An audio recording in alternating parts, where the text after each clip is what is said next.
Of course. Okay, I'm gonna let him in. Okay, I'm There gonna we go. present this.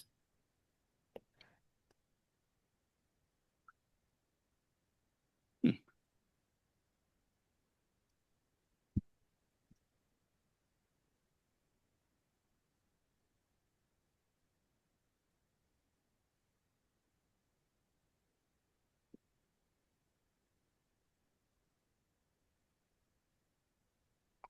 Okay.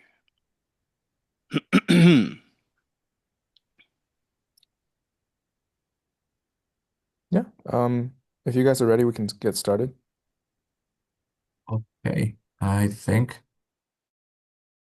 here to go. Okay. So welcome to the seminar tonight. Um, this is Oriel Studios. Um, we're hosting a Sheridan portfolio requirement analysis, Hmm. and we're very honored to have a special guest with us Hmm. tonight, Scott Caple, one of the former instructor from Sheridan College. He's very experienced. He's been, working in the animation industry and teaching for a long time. Um, welcome, Scott. Thank you for Thank being you. here tonight with us. Thanks, Jerry. And yeah, so I assume most of you here are just, applying for some of the other programs, but yeah, what we're going to talk about is um, we're going to have a few sections on the portfolio requirement details, go through the list together, and then we're going to talk, which is, very important. Each year, we're going to see a little bit of a difference. But yeah, Scott, maybe you can introduce yourself a little bit if, Hmm. they're not familiar with you. Sure. I think that would be great. Okay. Oh, hello, everybody. Yeah, welcome to this seminar, which is all about sort of talking and discussing and introducing the requirements for applying to the Sheridan Animation Program, and it's mostly about the fact that they've changed a little bit. Uh, it, for as of this year, but that's all. That's all. So yeah, and I and the program was much different than things like well, I mean it's still the same, but things were different because for one thing it was only a three-year program. It wasn't. You just got a it just was a diploma, and things were a bit simpler because we didn't have all that digital technology that we're used to now. At the time I was there, it was you know it was still you were drawing on paper with pegs and peg bars and shooting with film. On that, it was still the same, and that you were being asked to uh, study hard and the animation, the kind of stuff that would was being done, TV animation, all that kind of thing. Just very enter the business, and I've been working in it, and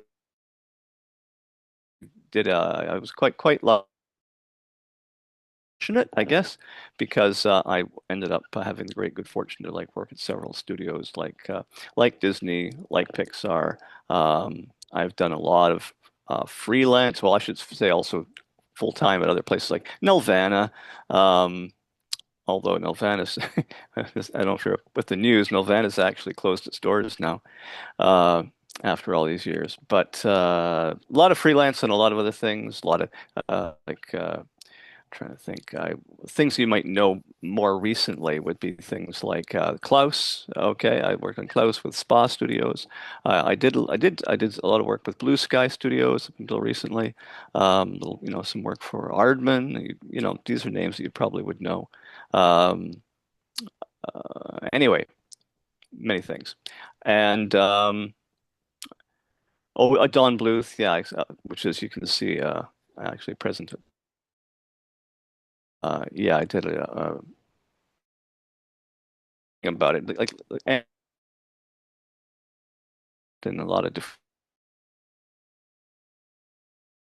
having been involved with animation last to that 12 this, I mean, that's definitely, well, kind of, widen your breadth of experience. You meet a lot of people, make a lot of friends, that kind of thing. So anyway, yeah, and it all starts with, getting a good education, choosing a good place to go, and certainly Sheridan is one of those. So, um, anything else I Awesome. should say, That's Jerry? Or great. okay, No, all right, sure. I just remember I forgot. So just Oriole for, and I graduated from Sheridan as well. And it's been a great honor to kind of sit here and talk to Scott because Scott was actually one of my instructor when I first got into Sheridan. And yeah, it's really great. And the fact that you mentioned education, going to a school like Sheridan is definitely one of the best experience I ever had, and it's going to help you guys as well, I think, in getting into the industry and people that are and there's just many wonderful talents that you can see in the school. Yeah, some of them will be your peers. Okay, so just a quick note on the side here. The pieces I picked for this presentation, I think it was my personal favorite. So that Scott worked on. It was from The Incredibles, from Pixar. That's one of my favorite Pixar film. And yeah, Hmm. I just have more personal sentimental um, value for this, so that's why I put it in here. Yeah, it must have been, really wonderful to work on a film like that. Well, it uh, uh, I mean, it was what was interesting was that like it wasn't the first job I ever had. I mean, it came along Mhm. much later, and so I had like an awful lot of, as I said, I've accrued a lot of, job experience, and oh, it just, um, kind of went into this one with, sort of my eyes wide open a little bit more than maybe I would have otherwise, and stuff like that. So, but oh no, Pixar, of course, was a great spot to work. Right. Yeah. And you taught at Sheridan Hmm. from 2006 and all the Yeah, it way was to like like pretty much 2006 up 2015. to about a good decade or so there, 2015, 16, I think it was. And Right. yeah, I mean, actually, before that, I had a couple of other stints in the 80s and then in the 90s. Uh, so yeah, I was kind of in there off and on, but the sort of most consistently long period was that decade that you're just referring Right. to. So, I and I was think, teaching layout basically. right. And I should Layout. make Yeah, that. that's I should mention that. So my right. expertise, kind of my job. Uh, all right, what I was going to say, like my career has kind of been more with the emphasis on like environment design and for a long time, when 2D was still, the big thing. I was doing a lot Mhm. of like 2D layouts, 2D background designs, that kind of thing. So not so much animation. I never really did. Uh, Right.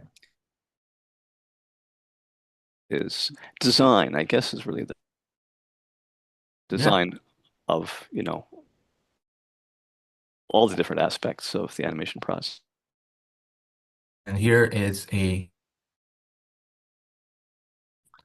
that you created for this time, right? Yeah, yeah. And I mean, as, yeah, as you can see, I don't know if you recognize this. It's from Peter Pan. You may, if yeah. you go off and watch this is the original sort of 1950s Walt Disney movie that was like 2D animation, and is full of a lot of yeah, very uh, great examples for, of the Disney style. And when you think about that, you think of in the case like this, I mean, that we shot this big scene where they're and as you can notice this stuff, there was a lot of things changing its like rotations that there were certain we're all working at the same time. Yeah, this is the kind of thing which is again good to know about, and you know, you'd certainly be capable. Certainly, if you Right, went to Sheridan after 4 years, be very capable of doing something similar. Absolutely. right. Now, well, since you were, teaching for quite a bit of time at Sheridan, during that period, I assume you must have, quite a bit of say in the faculty, right? How the course is designed, and then, the pro each year, you will Hmm. probably participate as well, I right? did. I did. I mean, not every year. I will confess my status. My the teaching I was doing was it was part time. I wasn't actually like a full instructor full time there. Um, Mhm. but I was certainly, you know, uh, the course would be, and yeah, I participated in a lot of the portfolio reviews, The which marking were of the like an portfolios, annual thing. Yeah, there was this whole right? grading system which they had, and again at that time, I think it was more, the all the portfolios were like physically delivered.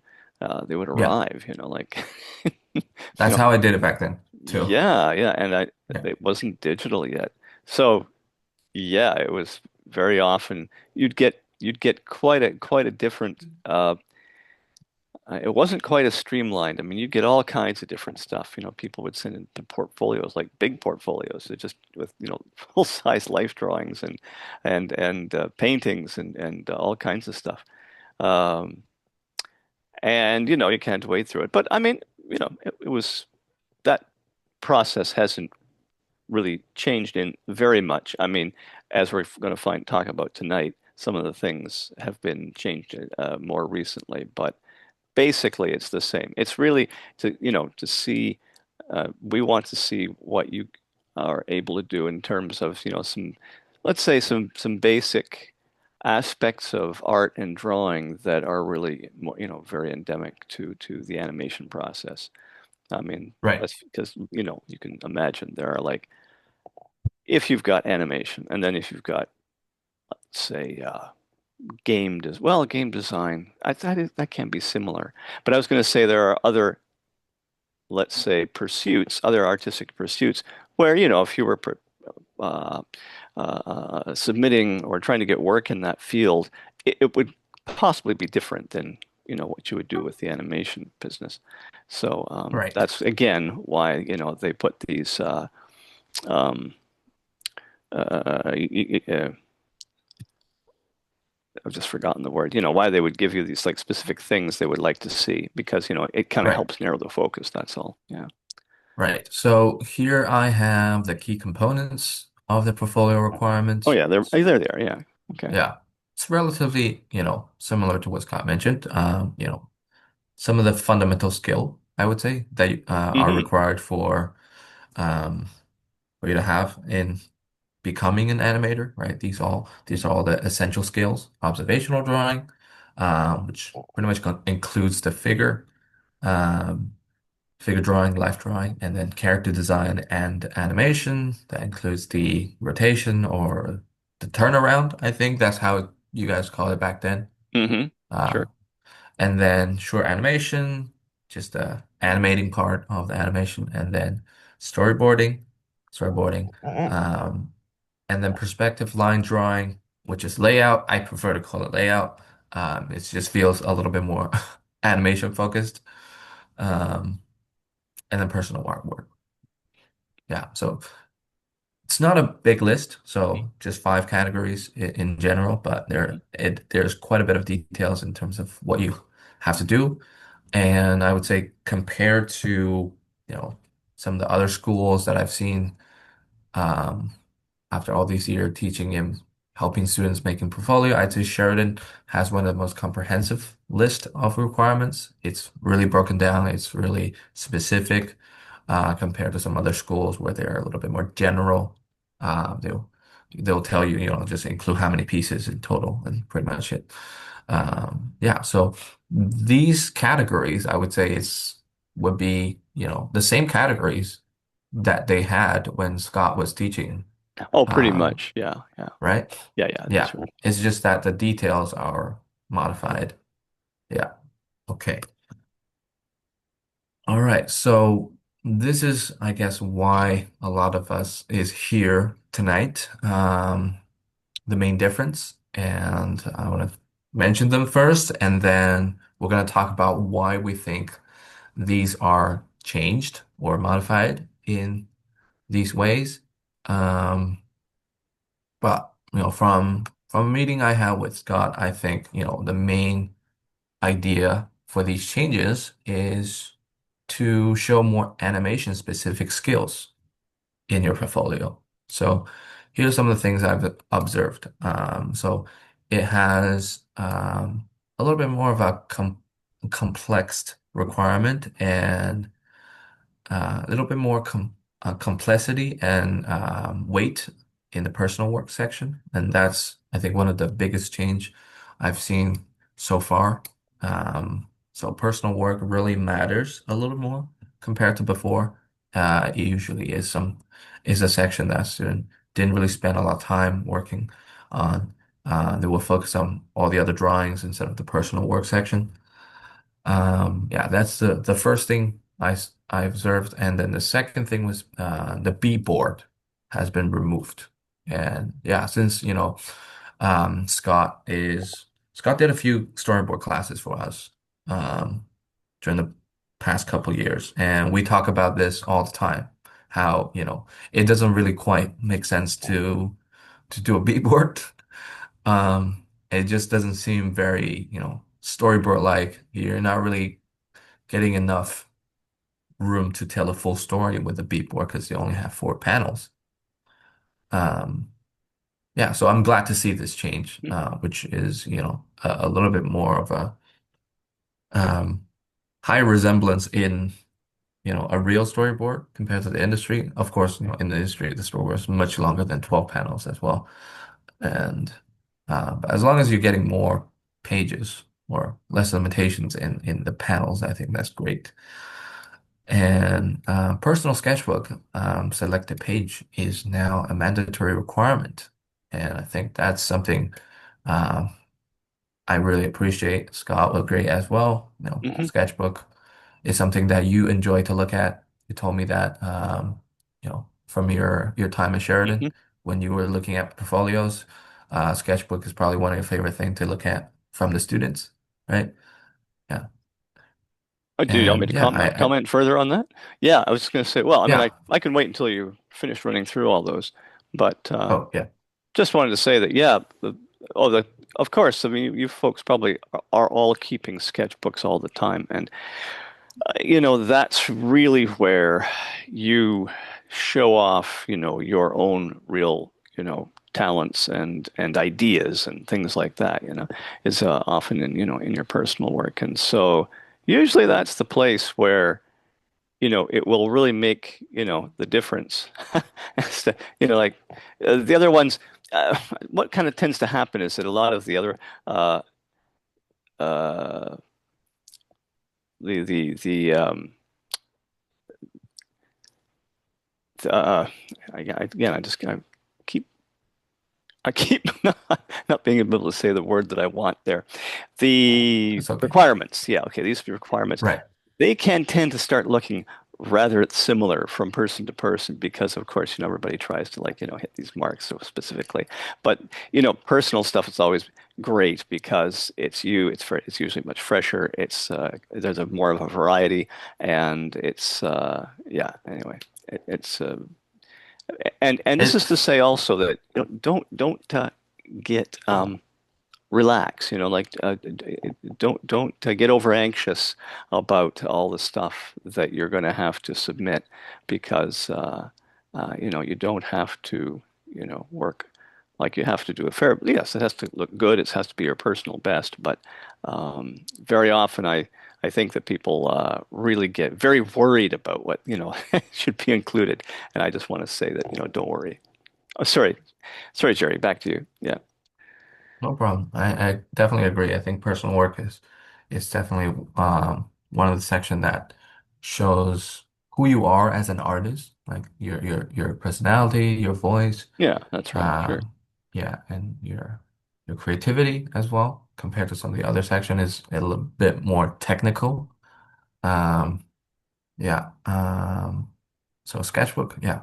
You wanted to I don't want to say you want to put a lot of, um you definitely will put efforts into it, but it's not supposed to be something that's super, you know, um, cleaned up.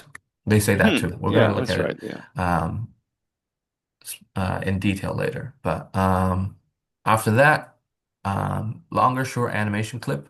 So the limitation of the pages went from 48 to 72 frames. So you get to have a few more, you know, frames in your animation, so it Hmm. makes it a little bit longer, which is great.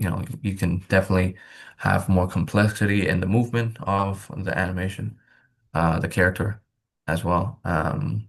And then the last part was actually crossed out. I just crossed it out because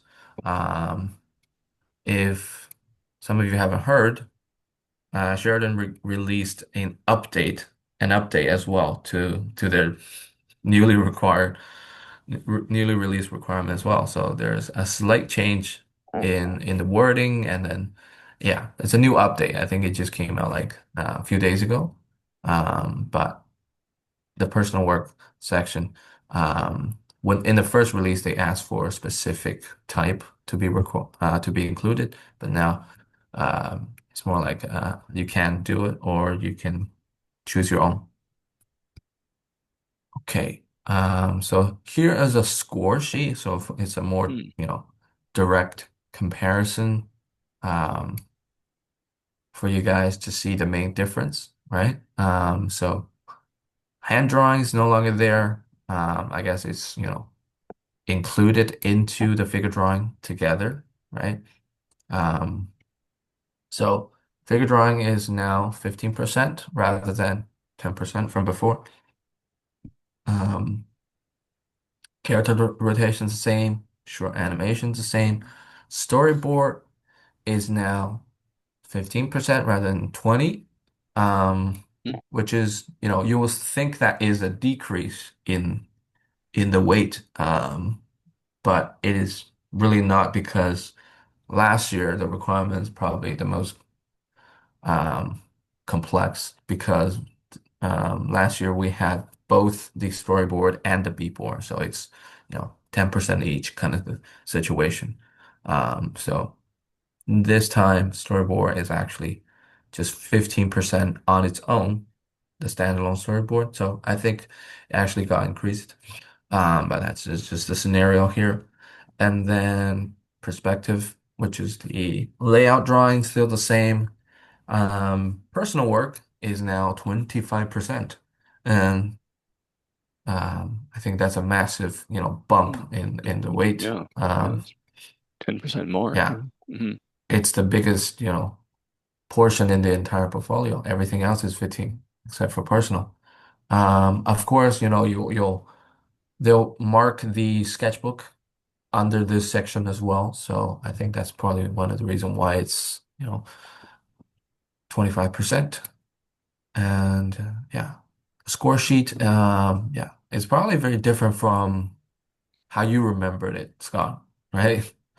Because I Oh, remember yeah. when Yeah. I This is a applied, little yeah, it bit, was it's not a quite hundred frankly, percent it's been system. such a long time. I don't even remember what it looked like before. Yeah. But I mean, it's similar that, there was the subjects. down one side, and then the numbers down the middle, and then you'd fill it in. And there was very often a lot of there'd be a column for personal notes and stuff like that. Yeah. Uh, I'm sure that'll still be the case, but yeah. Yeah. So, yeah, if you haven't looked at this before, if you just only took a quick glance, I suggest most of you guys go ahead and read this in detail because it actually tells you how they're going to market, right? Some of the things, key aspect they want to see, what you should focus on. Yeah. And then, yeah, this is regarding the newly updated requirement just from a few days ago. The main change here would be we're no longer seeing a early emission date. So last year they had an early emission. Um, it's like a early deadline for the people that are capable of completing the portfolio earlier. Hmm. Um, I think in the beginning of January they set up really early, so some students can submit their portfolio earlier and get the offer early, which I think you know kind of caught everyone in a rush because everybody was not really anticipating that you can hand in your portfolio 1 month early, and most people needed the extra time. So I don't think a lot of people actually did um, end up submitting in that early admission date. None of our students actually did it either. Um, you always want the time to polish your portfolio. I think that's always important. So I'm glad that they removed it now. There's no longer an early admission date.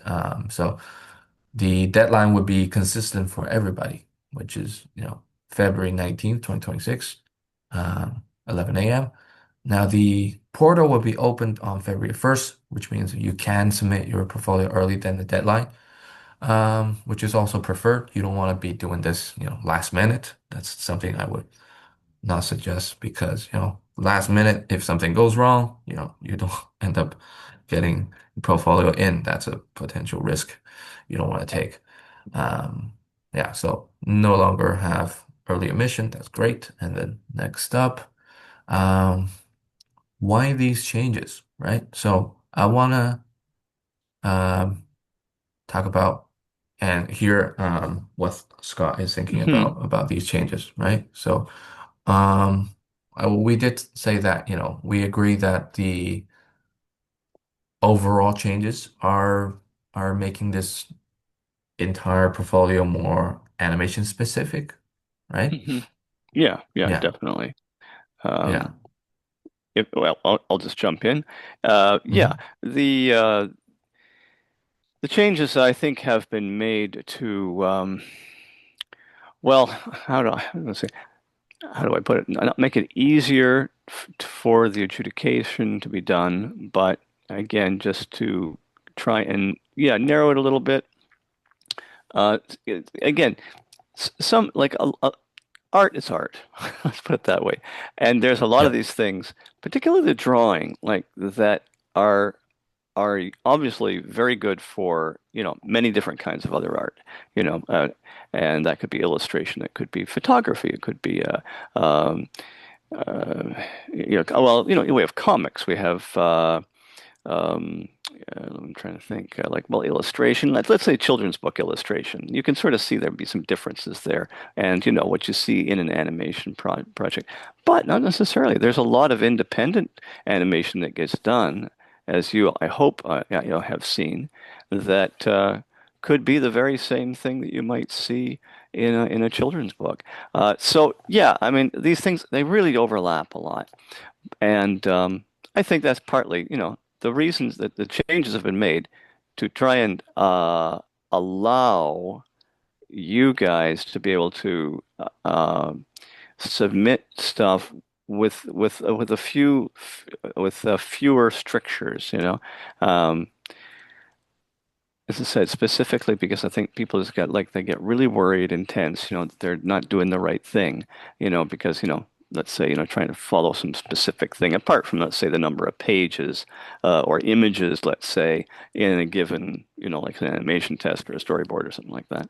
But they get really worried about, what kind of what the work has to look like or kind of thing like that. And really, um, yeah, the I would say the changes have well, the changes have been made to make the ones that specifically I can think of would would be to make it a little bit more animation friendly, like it's more like we should look encounter in the course materials, the things that you are get offered like in the course when you're taking the course over the 4 years.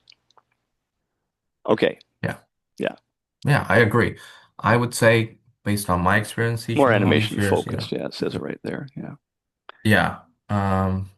From my experience, for all the work I've seen from the students in the couple of years before, everybody is just doing really good work. I think this is, creating almost this really intense competition between the students where everybody's is trying so hard Hmm. in competing in skill. I think that's the main observation that I see. Because it's a very skill focused portfolio requirement to begin with, right? You have every technical aspect to each of the category.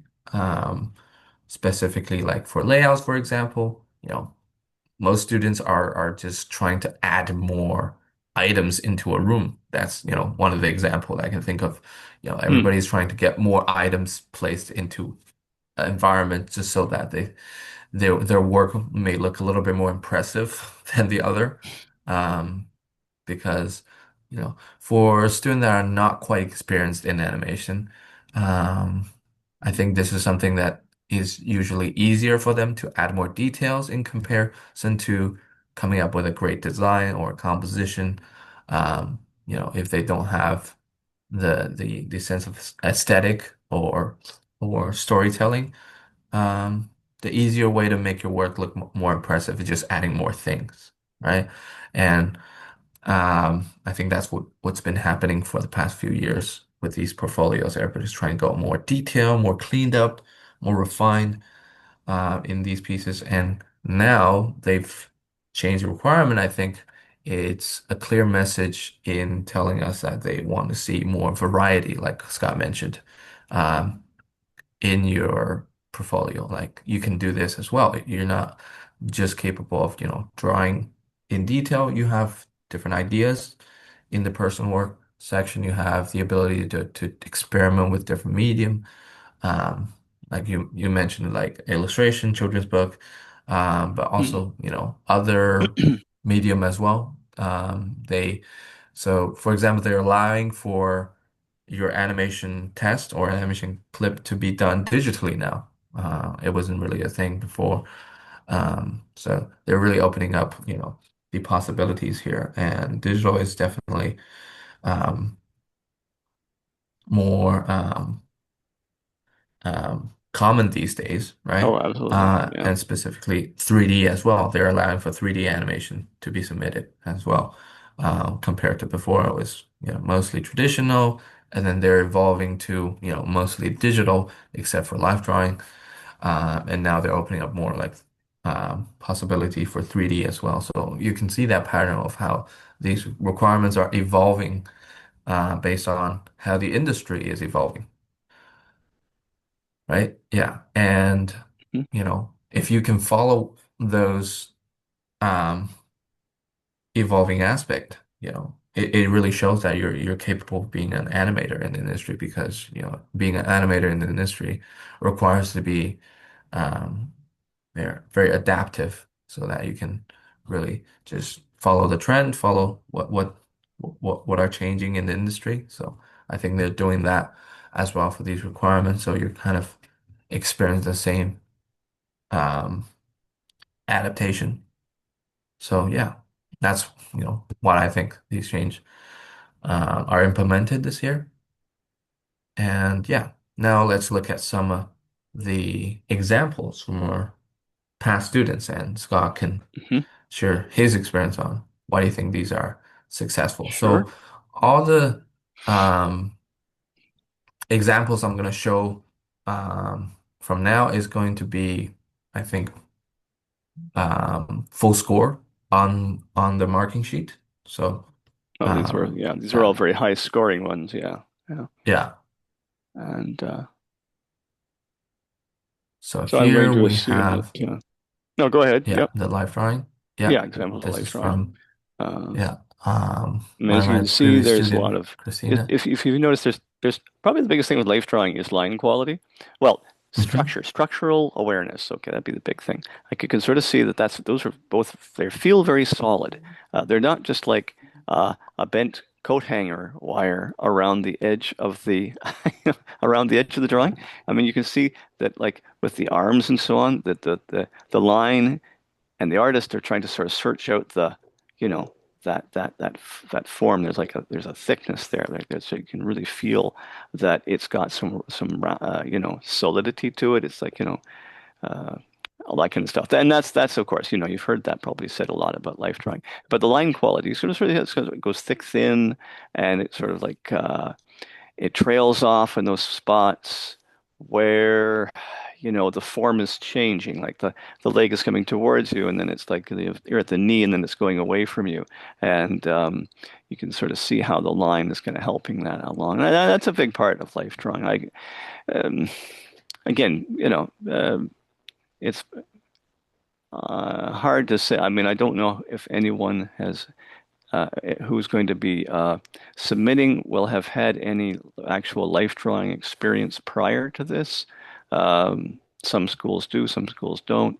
Um, but the thing to remember, yeah, is that I mean, eh, is really just that whole business of just trying to make it look like it's got solidity, right? That it's not just Yeah. a flat thing, and Yeah, that's I'm usually just what they're gonna looking. go back That's what they're one looking page just for. because, yeah, they're saying the same thing. They did have, yeah, a pro tip section on the portfolio requirement, and line quality is the first thing they Yeah, line mentioned, just like quality. what Scott Usually, said. usually they're intended to be line drawings. You can put like, a hint of shading maybe, but don't worry Yeah, about it. And you've yeah, probably heard that's the not word really the focus here. gesture, something Yeah, being gestural, and that's what those examples have too. Like they're trying to, you're trying to put a lot into one line very often, but that's right. and you'll get better at these things. I mean, don't worry too much Yeah. about them. I mean, So do these two are specifically the gesture drawing that they require uh-huh. you to do. So they're 1 minute and 2 minutes. So with a short amount of time like that, you're not really able to just draw in detail. So you should focus on gesture, focus on the movement of the post and how you're suggesting the force, the implied force in the poses, right? Mm-hmm. They want you to have a dynamic pose for these short gesture drawings, which means your drawing should look like the model is still moving, right? And I think this is a great example because um, Mm-hmm. what Christina did here is that you can see the suggestion in the movement, especially with this one, how the arm feels like it's kind of just being thrown out there. And the line quality, Scott did mention line weight, right? So thin and thick. But something I would like to mention as well is the sense of urgency, the sense of speed. You can clearly see in some of these lines, you can see how the line's drawn quicker than the other. I think that's something you should really practice because I Yeah. think a lot of Hmm. people don't really get the momentary feel of the line because they're just drawing a thin line like how they're tracing it after. That's not going to get you to have the same effect as how you're drawing quickly. Yeah. And we have some longer poses here, Mm-hmm. and these are definitely more structural focused, right? So you can see that the lines are more clearly defined. Most of the pose are described clearly. You're not really, I'm going to say that, hinting part of the pose. yeah, I was going to say that a large part of this kind of drawing also requires kind of some knowledge of anatomy. Yeah, So you're of course. obviously up, obviously you can see these people are trying to deal with, muscle, how the muscles are laid on to the Hmm. basic, figure, which of course there would be bones in there too. And again, this is something that, you know, it's great if you can have some sense of this already or some learning of anatomical structure beforehand. I don't know just Yeah, how where some folks are coming from in terms of that, but just remember that that's what you're doing here is like yeah, trying to portray a thing which is yeah, uh, fairly what's the word for it? I don't want to say realistic, but it's a thing that has some very very specific dimensions to it, right? So yeah. anyway, I I was going to agree. say things like, just don't, and but I be care. I notice like sometimes people don't tend to finish certain parts of the drawing, like the one with the, I'm going to say that's the right leg, the one on the left. You can see the right leg has been done, and that's perfectly all right too. Like these things don't have to be Yeah, like absolutely completed. Very often life drawings get left incomplete, and more it's really very very much more like the sense, like Jerry was yeah, saying, just the try and get the spirit of the moment really is what you're trying to portray. So yeah, yeah, okay. I mean, again, it's yeah. so Good so mention there's so because many things you can just sort of say about this. It's almost you almost need to demonstrate it or you or you need to do it yourselves, and then uh, you'll understand more what we're talking about. yeah. So again, I One hope. thing Go ahead. Yeah. I I would like to mention is, anatomy is important, of course, and Hmm. it is quite a book to bite down because, anatomy is so complex, but at least, you know, it's something we could just look into. But if you're not so experienced with anatomy, what I think you should focus on with these longer poses is the sense of form and the Hmm. sense of space, right? And the leg area, Scott just mentioned that the right leg on the male model here is a good demonstration of the space, I think, Yeah. because I think it was intentionally created so that, you can feel that the two legs are in different distance, right? Right. So the one that's a little bit more solid, a little bit Oh, more that could be visible, what's going on there. yeah, Yeah. is closer to us, and Um, that's a good what I will say, suggestion. what I could Yeah, say, it just occurs to me now, is that what these items for the portfolio, they're termed observational drawings. So there you go. I mean, really, what you're trying yeah, to see put down on paper is exactly what you see. And that's why, we're emphasizing things like, the, reasonably accurate, uh, uh, anatomy and reasonably accurate proportion, all those kind of things. Like it's a yeah, realistic figure. So but that absolutely. main thing is that just, yeah, you're not trying to do a cartoony version of this, or because that's, a little bit of a different, exercise. This is all just about, yeah, drawing something that pretty much just Right. is what you're seeing in front of you. Yeah. Yeah. So that being said, you definitely don't have to be an expert in anatomy just because, Hmm. they're going to teach you it again once you're in the program, from um, all the bones to muscles, every part of the body. So it's mainly about what you see, what you can observe from the model. You don't have to, know the anatomy by heart, but, at least you should be able to describe them um, clearly. Okay. Okay. And then we have character design. Hmm. And here is an example from our student as well from last year, Isabella's character. And they asked you to do 4 views. Um, and it's been like that for quite a few years already. But I remember we had to do like 5 views back then. Is that Um, right? Yeah. Okay. Yeah. I don't. yeah, I think it This this includes is a this has back view. changed over the years. Yeah. Yeah. Yeah. So the when I applied, they asked you to do a back view as well, but I guess back views are not really that important. I know in the industry, for a lot of the character design, Well, they just do a front three-quarter and a back three-quarter. That's just really enough yeah, very to often. let you Yeah, see on the a pose character. sheet. Yeah, it Yeah, depends. Yeah, it depends. yeah, This kind of stuff. I mean, again, to you who are, about to be doing this, I mean, you certainly have access to all kinds of stuff online, and you can see many, many examples of exactly this kind of work. And right. yeah, so you're gonna have you can certainly get a handle on what's required there. I mean, what you Yeah. see here is I mean, there's again, design which is done for different reasons. Like for example, for feature animation, you would do, characters tend to be more complex or more have, I should say, may have more detail, perhaps on them, Hmm.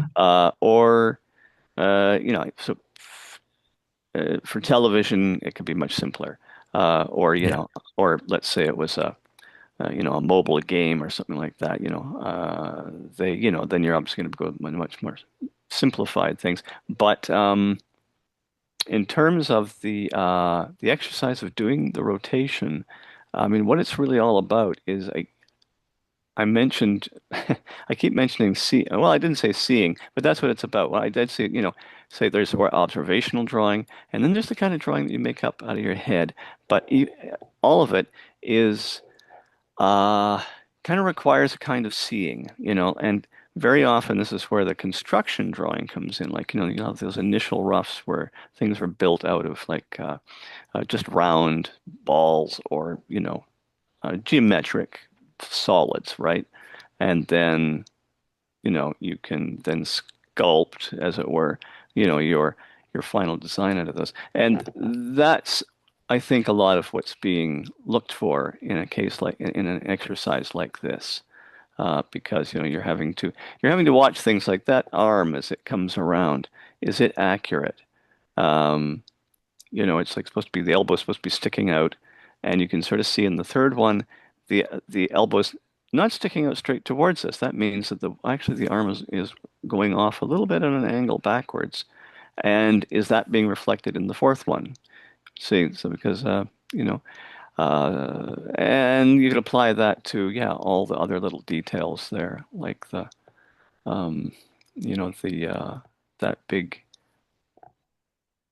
roll of hair on the top of her head. Does it shift, from one to two, three to four? Does it look believable? Does it retain the same volume? Okay, stuff like that. So those are the things to watch for in this exercise. Or, are the feet do the feet kind of seem planted in the same spot in each of those four drawings? So there you go. That's the stuff Yeah, to of watch for in this. course. So for my suggestion, I would say, it's also about how you should balance between a design and a solid drawing. Because I think a lot of students find it very hard to balance because sometimes they get really carried away with, having a cool design. They just draw Oh, a yeah, really right. crazy character and, you know, the crazy it is that it would be more difficult to rotate pretty much. So you want to really balance them True. out. You want to think about, whether it's easy to rotate because, the advantage with this character that we're seeing right now is even though it's got quite a bit of personality, it looks quite fun, but it's still made of, a relatively primitive form, right? You can see that the body is really simple. It's just pretty much like a spherical shape, right? So Hmm. Hmm. if you're rotating a spherical shape, it's not going to change. Doesn't matter which angle you look at I it, think right? the, It's the going the to the the glasses retain on the this one are a spherical good look. example of that. Yeah. You The know, glasses is flat, right? So it's going to be easier to rotate as well. yeah. And then, the limbs, right? It's relatively simple as well. It's mainly just Oh, consistent in actually, terms of the I'll take thickness. that back. The glasses actually are fairly complex. They're not really a simple part of the design. Oh, right. Those Right. are a little more, those would take a bit more Yeah. work to make them It would accurate. be slightly more challenged, but yeah, you want to balance as well. You don't want a character that's full of simple, primitive shape. I think that's just, it might be too easy. Mhm. But yeah, I agree with what Actually, Scott mentioned about. I'll say one thing. Yeah, Here's another of thing, course. like, which is definitely an aspect of design, and we're talking character design here, but this is something that could be applied to background design.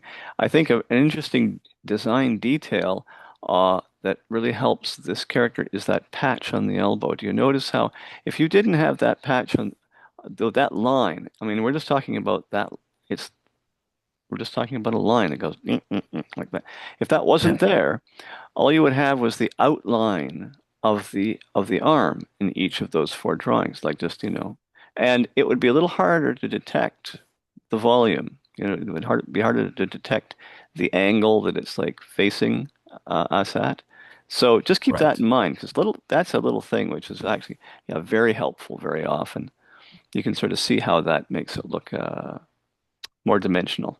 Yeah. I see what you mean. So Yeah. essentially, we're looking at a suggestion in the cross contour of the form.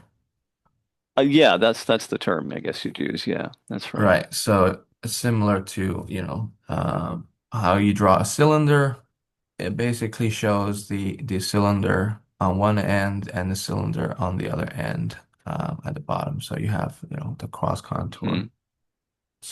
And suggested. especially when you get these things cleaned up a bit, if Yeah. then people, all the nice rough lines that you did, which suggest, all the volume might go, will go away, and the thing has a tendency to flatten out. Yeah. Great. Yeah, well, All right. Let's move on to okay, so, the next one. Short animation. So for short animation, mm, they're saying, do not spend time on color and shading. So again, it's a strictly line drawing. So line quality really matters. And they provide you with the character um, to use for the short animation. And then you're allowed to use any software you like. And you can still use paper to animate it. I don't think anybody's doing that these days anymore. yeah. It's it's Which is too definitely bad, got but that's all some, right.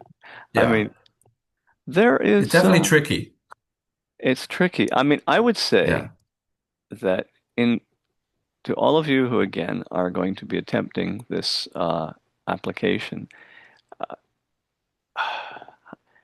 like do anything you can to sort of help yourself out. Well, what I was going to say was that if you uh, decide to do some animation, which is, let's say, guided by technical means, the digital, it, you should try just doing a bit of animation, paper and pencil.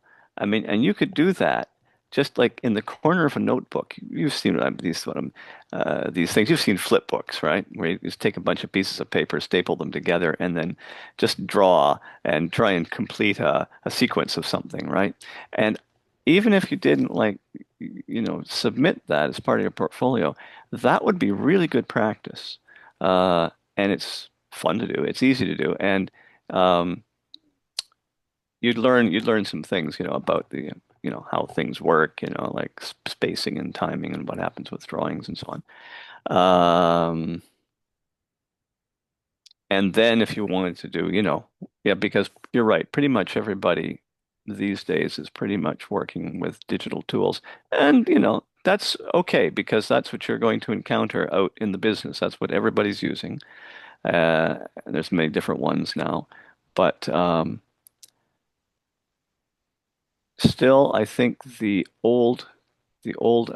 original ways of drawing, I mean, just like life drawing, are still, very valid and will definitely, be an aid to you just sort of seeing how the thing is supposed to work. So that's what I would say. But other than that, I mean, what do we have? I mean, you just in terms of, I'm not sure what the requirements are in terms of, well, we saw the requirements in terms of length, but So uh, these are the provided yeah, I character see. So they are for the providing, animation. yeah, they're Yeah, so you guys are being given a character yeah, and a prop and so forth. Okay, so that's yeah. fine. Yeah. With last year, Uh-huh, we okay. had a big progress, I would say, because Hmm. um, if you look at the all the previous years, before last year, we had characters that are very much box-like. So I remember there was a juice box, for example, the juice Oh yeah. box. Hmm. There was a thumb drive, which is like a USB drive sort of Okay. thing. That's Um, very that seems very emblematic of the times. yeah, Yeah.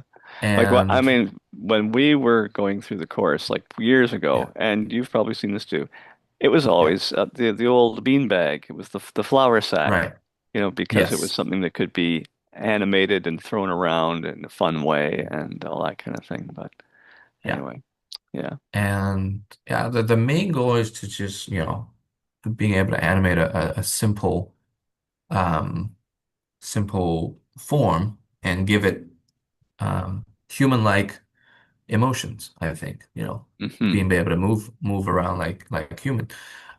And Um, can be and easily last year, distorted or something like that. Yeah. yeah, easily Yeah. distorted Sure. and stretch, squash the simple principles of animation. Hmm. But last year, there was a big change because they introduced this cup where it had Hmm. a face, which has never been done before. Oh, I Um, see. Yeah, so it had a face. I think, a Hmm. cup, I think is generally a good form to use, right? A cup can be really fun to animate, but the main change was that they had a face. I think that also kind of shifted the focus a little bit as well because before with all the box-like form, people were mainly focusing on the body language of the character.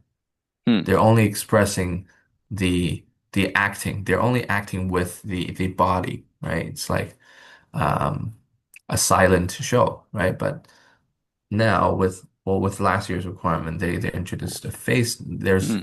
Okay. another level of complexity to it. They're animating the facial expression as well, and I think they probably thought that was making it too difficult. So this year Hmm. they're pulling it back again. So they're removing the face from the animation Oh, character. removing the. Oh, I see. It does say last year. Yeah. Okay. Yeah, so this year they're going back. So I think this is like a hard drive. Um, Right. Okay. yeah, like a Hmm. portable hard drive. Hmm. So it's going back to the original pattern where it's, simple and just a form where you can focus on the acting Right. of the movement rather than facial expression. But here's an example of um, This from last last year's. year. Yeah. Okay. Yeah, I think this is really successful because Hmm. the student Gloria was able to focus on both, not Yeah. just, the facial expression, Right. but also the body language, right? So the acting is all coming together. Okay. So here's the thing I will say about to everyone to watch for when you're doing your animation test is like, you notice that there's some real forces involved there. I mean, Yeah, you're trying to draw the cup like in different positions, and then you can see how it's able to bend in the middle and um, you know fly through the air and that kind of stuff. And you're always trying to draw that and keep all the volumes the same. But the other things going on is like yeah, those parts where it's like really, it arches back and you see the line is getting very stretched out because it's attached at this end and the little guy is like pulling very hard, and you can see how he's like yeah, really having to exert a lot of force to get what he wants, which is the whatever's at the other end of the line. Um, yeah, and that's one of the very main parts of like animation is to show forces at work, I guess would be the ter term I would use. Yeah. And then you can see how, yeah, then he distorts. You can see how the part of the part of the action is being portrayed by having him. Oh, that one drawing where he gets very thin in the middle, and you can see like the he. If you just run backwards from that, one where the Yeah. So line's still very he straight. he's bouncing back from here. Well, yeah, that too. Yeah, Yeah. yeah. And there's like Yeah. there's gravity. Yeah, okay. There's the other thing, another Yeah. force that's it's at work here. Like when something hits the ground, it distorts in a certain way according to gravity, and then so he can't bounce too high. He can't. He's going to eventually come to rest in a way that you know has to be according to the forces of gravity. Right. I mean, I'm just trying to, suggest kind of some of the larger issues, but and of course animation is there's a lot to going on there. Yeah. That's good. One thing I would mention before we move on would be Yeah. timing. I think is something done And the really well timing, here. timing, yeah, of Yeah. course. Yeah. So we can see how things don't just happen. There's always a bit of a build up to a result, right? It's instead of just getting the fish, we have quite a bit of build up, and I think that's Hmm. really important for the timing, right? And when something just happens, it's really not that fun compared to when you have a build up to it. That is very important. Because that Yeah. is what animation is all about. I mean, you can do posing and you can have strong poses, but uh, what gives the believability of life is when you actually, yeah, apply some time to it, and have the drawings. You see the drawings in sequence. So yeah, yeah, definitely. Yeah.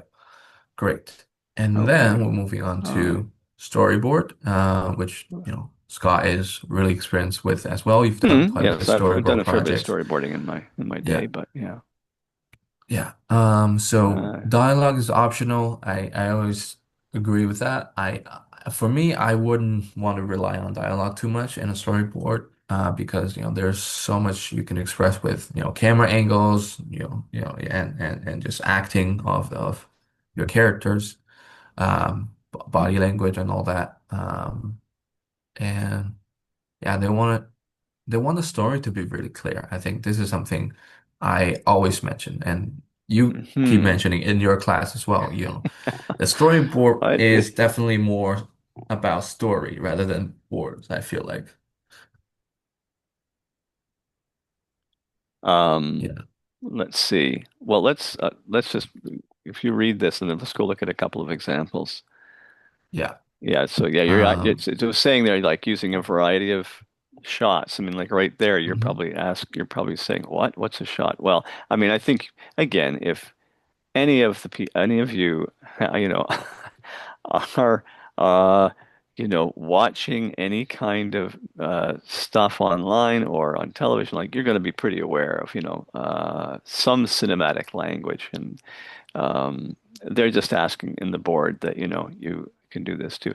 Actually, there is the relationship of storyboard. Like storyboard is a process which is supposed to be kind of just specific to filmmaking, but and it is because usually well, the board drawings will always be the same size, for example. It's not like a comic where you can sort of change the size or the shape, of the panel, or have many on one page and some, just a few on another, and a splash page. I mean, that's where a comic is trying to imitate what actually kind of happens on the movie screen, right? And so. I'm just saying that, yeah, I'm sure you guys are probably all certainly aware of, what is involved with doing like long shots, medium shots, and close-ups. So I don't think you'll have any trouble with that. But the Yeah. story, oh, there's so many things to be said. I mean, like, how do you tell a story clearly? Um, let's see. Well, let's just, So. Yeah. and The and main and the other difference, tips are there too. But yeah, yeah, go ahead. this year in the storyboard section is that they're providing a new character again, which is great Hmm. because I think a lot of people disliked, including myself as well, disliked the character they provided because I don't think it is, you know, that easy to animate with or to easy to draw with. Which is a platypus. Um, this year they have a cat, which is more human-like Oh, in I terms see. of, Yes. the structure. And they show you an expression or a pose sheet, so you can get, you know, a little bit Yeah, more, you that's know, going to be helpful for you to figure out, yeah, some poses for the character, or yeah, what it's going to look like when it's doing certain actions. yeah, and that's great. And overall, I think this is a really nice improvement to the requirement. So you guys should be able to draw this character on model with more ease. Hmm. Yeah, so here I have a student example of the storyboard. This has a perfect score as well. Well, Hmm. it didn't really use a character that they provided because last year the character provided was for the beat board. So you can use your own character for the storyboard, Hmm. not like this year.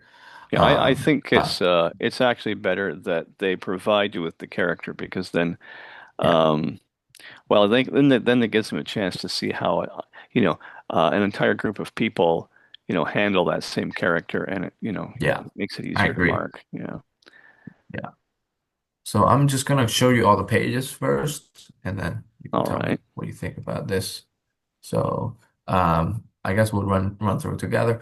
A giant genetically mutated fish escapes from a laboratory tank. It panicked and crawled into the pipe that was transporting others of its kind, Okay. and it vaguely saw something at the end of the pipe. It was a Okay. group of armed police preparing to attack it with the ocean behind them. Oh, I see. Armed police raised Hmm. weapon against the mutant fish. The mutant fish continued to move towards the sea despite the gunfire. Mutant fish roars. It broke through the obstruction of the armed police, came out of the pipe. That's a nice shot. Uh, and the mutant fish finally reaches the ocean, and the reflection of the sea and the tears flashing in the fish's eye. Okay, nice extreme close up here. Okay. But the mutant fish had received too much damage and fell down before it touched the ocean. The mutant fish Oh, and it's fell in front no, of the I see. billboard It was and just the seeing a ocean. picture of the ocean. Right. Okay. There was no ocean at all. Okay. So it was similar to like a dream, pretty much. All right. Yeah, and it was revealed at the end that it was kind of like And the I had to say, imagination. Yeah. did He you say was, this one got a perfect score? yeah. Hmm. So, Okay, I don't know yeah, about that. yeah. I've got a few So, problems with it, but okay. yeah, I think, this kind of shows me that maybe Sheridan is not um, Well, evaluating storyboard based on the technical aspect as much as yeah. the comic or the entertainment value of the story, perhaps. Because this one, compared to some of the other ones I've seen, has a little bit more of like the entertainment value Okay, that's in good. the story. Yeah. Um, well, I mean, But yeah, what I would you just say have would to be say that something? my comments would be like, Yeah, storyboarding is it's an incredibly complex skill. And yeah. like there's just so many things which are involved in a successful board. Um, And very often, okay, one of the things would be like what you're portraying with each sketch. And like, Hmm. what moment of the story is the most important one to be portraying in a given sketch. And like you've got what, 12 Right. sketches here. And that should allow Yeah. you like a lot of latitude. That should allow you a lot of space in which to, show off your story. Um, But I do find I find some of this a little bit repetitious. I mean, I'm just, if you don't mind me just saying so. I haven't seen this one before, so um, Right. it tends to sort of go. We go to the fish, we go to the cops, we go back to the fish, we go back to the cops, and we don't seem to, it doesn't seem to advance the story quite as fast as it could. Uh, Right. However, I mean, there's a nice variety of angles here. You know, Hmm. there's what they call continuity, which has to be observed, which is like, yeah, what is the thing that you show? Like, for example, when you go from, and the other thing that's I'm not too sure, these these aren't. Oh yes, they are numbered. I see one, two, three. Yeah. So panel two establishes that there's this sort of space that the fish is traveling through, and there's this portal at the end of it where the cops are, and then they're starting to shoot at him, and then we cut into a closer angle on the fish, and we get to see the effect. And the reason that you're doing that the reason you were making that cut in close is just so you can see and it's kind of in the facial expression on the fish. You can see Yeah. the effect that the missiles are having on it. Like, are they slowing it down or aren't they? That's the Yeah. story point that's being made there, and that would be what Yeah. you'd have to portray in that one sketch. So there you go. I mean, to all of you, again, uh, all I can say is that again, these days, there's all kinds of examples that you can probably go and have a look at, out there with, I mean, which I'm going to say, Jerry, I don't know if I can say this, but like that could be, I think maybe, like, it seems to me that the school at Oriole could be kind of helping people along in that direction. I don't Of know if you course. do that Yeah. kind of thing. So like here's some examples. Here's some good examples of storyboards, Of course. as opposed to not so Yeah. good This ones. is one thing And that I value a because it's lot. just there's so much. Yeah. I mean, I just wanted to finish my comment saying that I'm aware that you are probably looking at all kinds of things, and you are going to be saying, I don't know what to do here. I could do it like this. I could do it like that, But Yeah. anyway, Yeah. I agree with what you're saying about, you have to just look at a lot of things, and that's why, well, um, we have a specific class called the visual library class, and the main uh-huh. purpose of that is just to just show students a whole bunch of things that we've seen from the past, from our school hmm time, from hmm different culture as well, and just open up your eyes. And for example, storyboard, it really matters. Like I think how many movies you watched. Like Yeah, it really, this is true. I think it This is really, true. Yeah, yeah, it yeah. defines how good of a storyboard artist you are. Like based on the movie counts. Yeah. Like I'm gonna say, Yeah. just for what it's worth, like that panel up there, just the one of the figures, the sort Hmm. of authority figures, or what do you want to call them? The Yeah. The armed armed police. police. Okay, Yeah. that's a very good panel. That's very straightforward. Yeah. That's very clear. It's very Yeah. legible. I Hmm. can see exactly what's going on.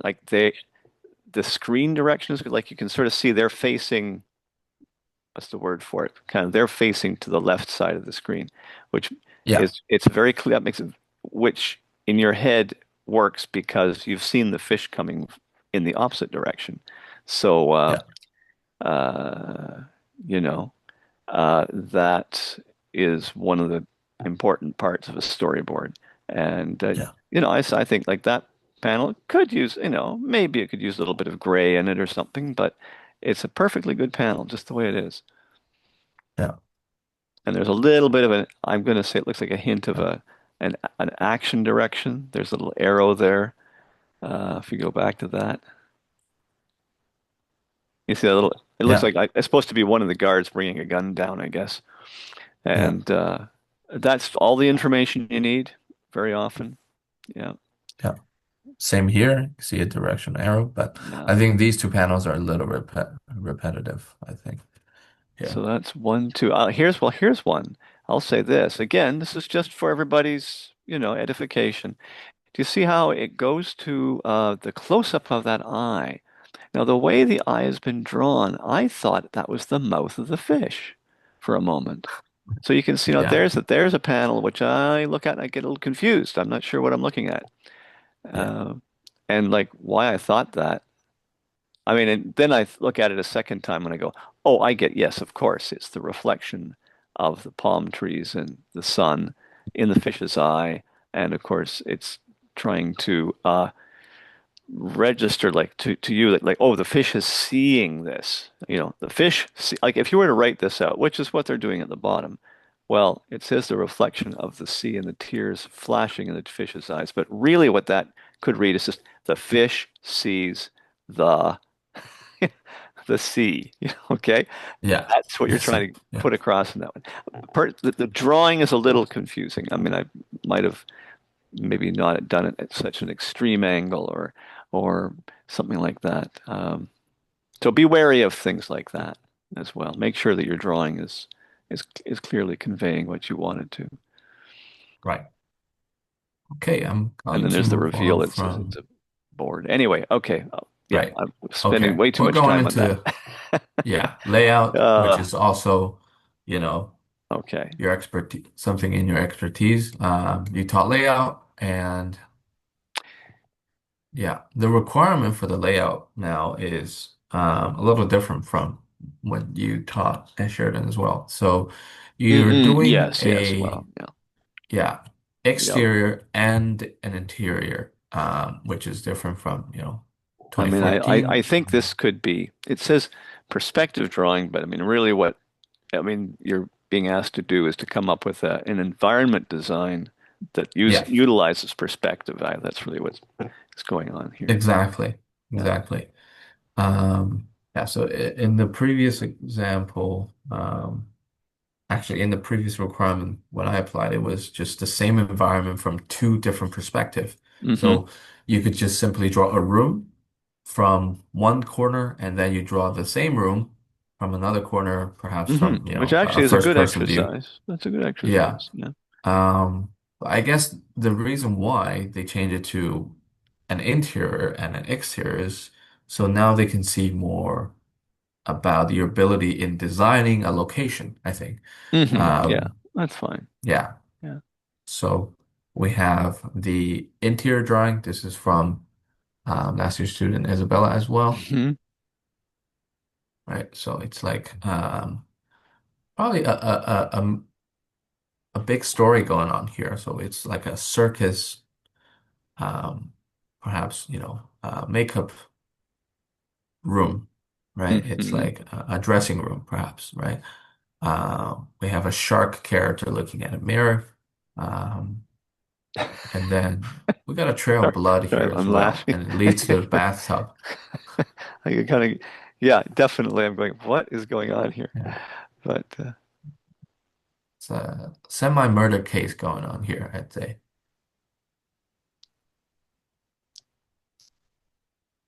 and let's see the interior. Yeah, this is the interior. This Oh, is the excuse me. interior. Yeah, let's see the Yeah, exterior. Yeah. the exterior. This one we have an exterior Garden. drawing. Ah, right. Okay.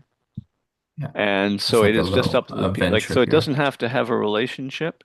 Um, It does not have a, it yeah. can be anything you want. Okay, that's fine. Well, if I was just going to start talking about these, I mean, again, layout, well, layout serves many functions. Um, it certainly just provides an environment, for like a specific moment in the story, or a specific, you know, character.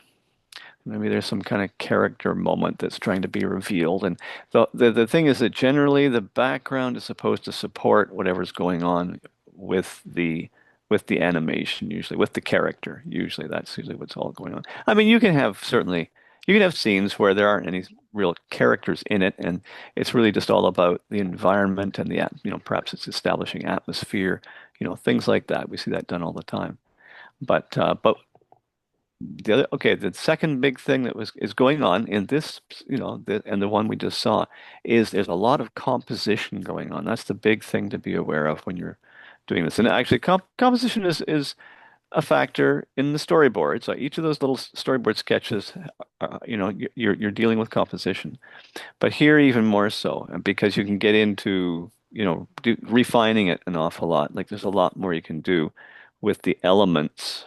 And I'm going to say that's, that bridge, the trees on either side, the so-called, I'm going to say there's these sort of uh, the sculptures of the what look like, yeah, like sort of gods or something like that, and how they're placed, um, how they help sort of bracket the action, that kind of thing. Like all those things that you talk about when you talk about composition. Um, Style. I mean, there's a fair amount of visual style going on in this one and the other one, and you can see how things have been stylized and distorted and kind of made to what's the word for it? Well, I always hate to use the word cartoony, but that's, it's when you take something and you stylize it to a certain where it's, become less than realistic anyway. And the other thing is perspective. Now, of course, in this one, it doesn't look like maybe there's that much perspective, but there is. There's lots of perspective going on here, and that's the kind of thing Yeah. which, again, this we can't get into it in great depth here, but there would be probably a lot of perspective sketching that could be done to set, you know, those basic elements. Like there's the ground plane, of the Yeah. far side of the bridge and the near side of the bridge. Then there's like a grid that could be drawn to sort of show the fact that the bridge has got this like it's draped. It's kind of held up at either end, but the part in between goes down.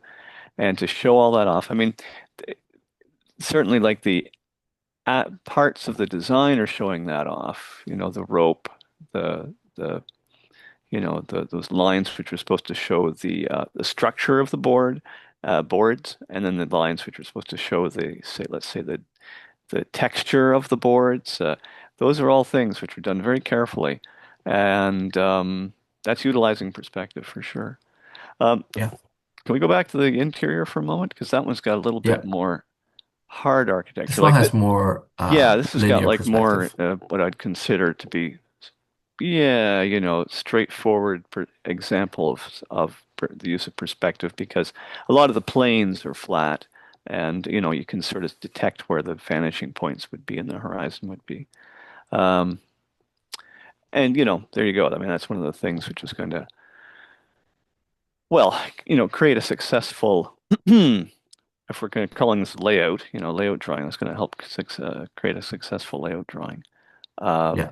and then there's, the getting back to, let's say, a combination of style and composition. That's the use of tone.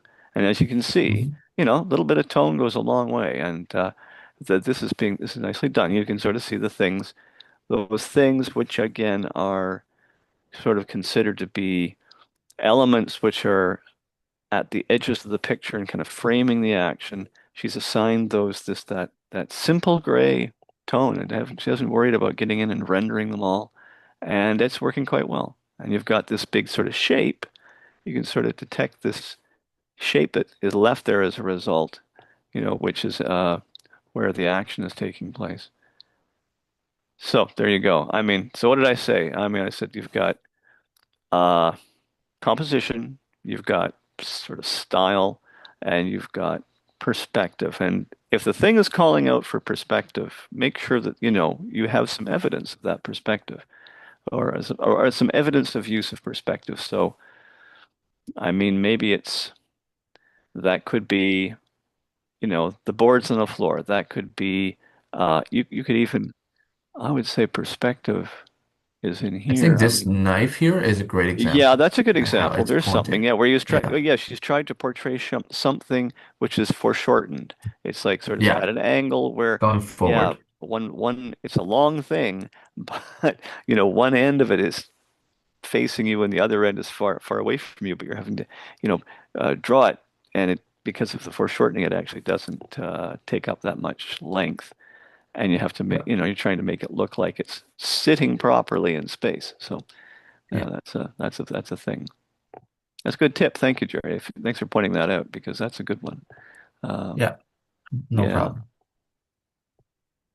Okay. So, Okay. we're just gonna move on to personal work. Sure. Let me take a look. I don't want to spend too Oh, much yeah. time How are we doing for on time? showing you guys everything now because there's been, the update for the new requirement that Hmm. they just released. Compared to the initial release, you can see that it first says that, select 4 to 6 types, other types of your personal artwork from the list below. So they had a list um, that they provided, um, and it basically means you have to have at least 4 to 6 types that they mentioned, Okay. and they provide you with a quantity as well, and they should, but the updated version changes the wording to each piece can come from any of the types below, which means you don't necessarily have to include, you know, those types. Um, it became more of a suggestion, right? And Hmm. compared to a requirement. So if you don't remember these types, here's the list right here. So we have three-dimensional physical art, human hand drawings, graphic design, character design, animation, film, Hmm. and comic book or graphic novel pages, demo reel, Hmm. paintings and photography, or Yeah. any other still visuals. Yeah, so it's no longer required that you have to have, you know, these. It can come from any type below, but That's a pretty wide four to range. six. I mean, I'm just Yeah, reacting to this myself. Really. I mean, you did show me this list before, but yeah, I'm just seeing it again for the second time, and I'm going, this is interesting because this will be difficult for you guys to decide yeah, what to choose. It's always a bit, especially with that range of things like, but if you are the type that, you feel like let's say you do sculpture, or yeah, something like that, you build something like that. And yeah, that is a very valid thing. If you, it's good for the people who are adjudicating the portfolios to see that kind of thing. yeah, Especially if it's something that you do well. Uh, I mean, partly because some kinds of animation are done using medium like that, but also because when you do something like a sculpture, it again, it just helps you artistically. So you'd be a good choice. Um, so that's like, all I can say is like, I mean, well, you should just go ahead and show some of the examples, Jerry, or were you yeah. still going to do that? Of Yeah, course. because that's the Yeah. best thing is to Uh, show some yeah. some So I think samples. the main difference now, just to be clear, you can have multiple type repeating. I think compared to before, you can't. So let's say if you want to do more specific types, like have 2 pieces in the same type, you can do that. Okay, so Hmm. here's a example of some graphic design work Hmm. from student Tina. Okay. I think this is pretty cool. So it's a digital sketch initially, and then she transferred it into a lino print. Oh, I see. Yeah.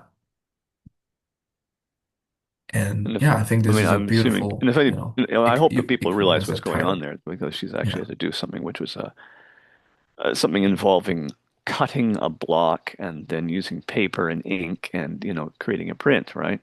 Which Yeah. is again, just a whole different artistic voyage. Yeah. It's very similar to like screen printing, I think. Yeah, yeah, that's true. Yeah. And then so here we have a Oh yeah, three-dimensional okay. physical art from student Tiffany. So this is her character. She created an original character. And she made a clay model of the character. I think that's Right. really cool. And she even did a bit of a graphic design. I think this counts as graphic design Oh, too, since absolutely. Yeah, sort of package yeah, design. Yeah, sure. she did a package for it, right? With all the, package looking, even like the barcode, right? Very believable, very Very, realistic. very professional looking. Yeah. And yeah, and a nice package. She made it, and she printed out and put it on the side of it. Yeah, so this is something you could do as well. I Mm. think it's really cool. And then the hand drawing, it's, Hmm. this is from the previous years, the observational section. Now it's been moved to personal work. So you can still draw hands. Relatively, it's relatively, I think, easy just because you can draw from a reference, right? There's not really a lot of design involved. Maybe just a little bit of thinking about That's the true. Yeah. pose of the hand, right? How you're throwing a thing or you're catching a thing, like the gesture of the hand. But just the extra note here, it would be, if you're doing the hand drawing for the personal work section, remember to do minimum three poses in a sequential action, right? So you can do I was three going to or say even that more. I was going to say yeah, somehow more than two would be good. Yeah, It would be they nice to have, see a sheet with yeah, like maybe several hand drawings on it. Yeah. yeah, I think that'd be great. And then character design, right? So you could Hmm. when you do a character design, you can do the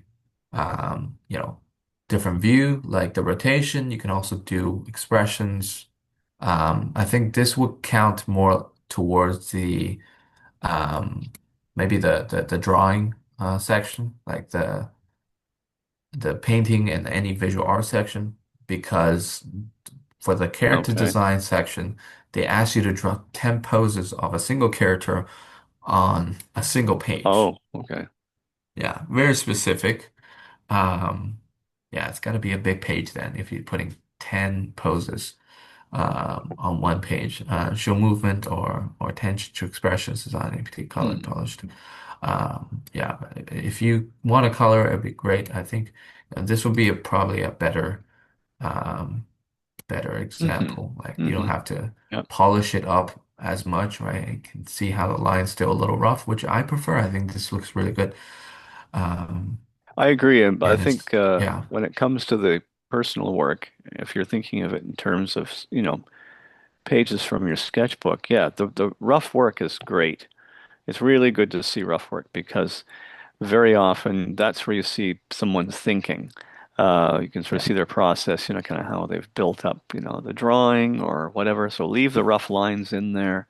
Um, and that's really what we're looking for very often yeah, in a well in a sketchbook page. Let's put it that way. I mean, the term personal art obviously can embrace, stuff which is yeah, anything from a sketch to a finished piece. But yeah. And here's a layout, I would say. This is probably just a layout drawing, Mhm. which you can definitely include, and that would probably go towards, the painting or any other visual art section, just because they don't have a dedicated layout portion or category here. But I think Right. layouts are always great to include in personal work, just Well, they've because, already actually, and if uh, I would say that that's really a bit more of a just a design. It's like a yeah, layout like usually it the means you're doing a yeah, specific angle or something like that or a shot. yeah, Whereas this is more yeah, of a thing which is uh, you know, yeah, it's the purpose of the thing is to present information, right? You can say, oh, yeah, I see there are like four lamps and there are three sinks and there, and yeah. The all the design of the information of the room. design is in there. Yeah. Yeah. And then comic book pages Oh are yes, great right. as Right. well. They're like storyboard. It's a great way to show your narrative abilities in telling a Mm. story. Hmm. But it's a little bit different from a storyboard as well because the panels are not consistently the same size, right? So you can have more freedom in how you design Right. each panel, right? And sometimes you don't have panels, and that's kind of cool as well. Um, so and then, short film, if you want to film anything, I think you could either film your friends with real actors, actors, Or you can do like Hero from Tina. She did a little stop motion animation. Hmm.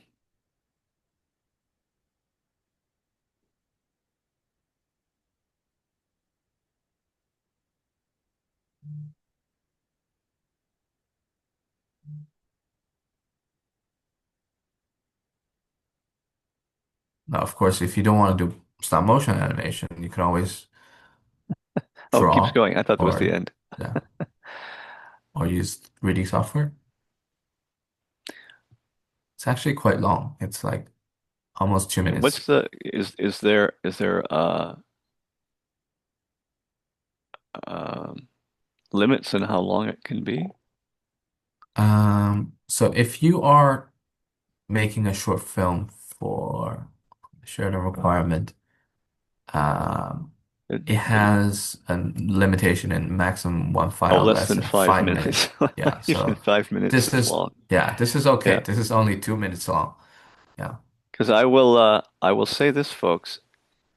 When the people who are doing the reviewing the portfolios, they have hundreds of portfolios to look at, and they've got like a few days, and they're trying to get through them in a hurry.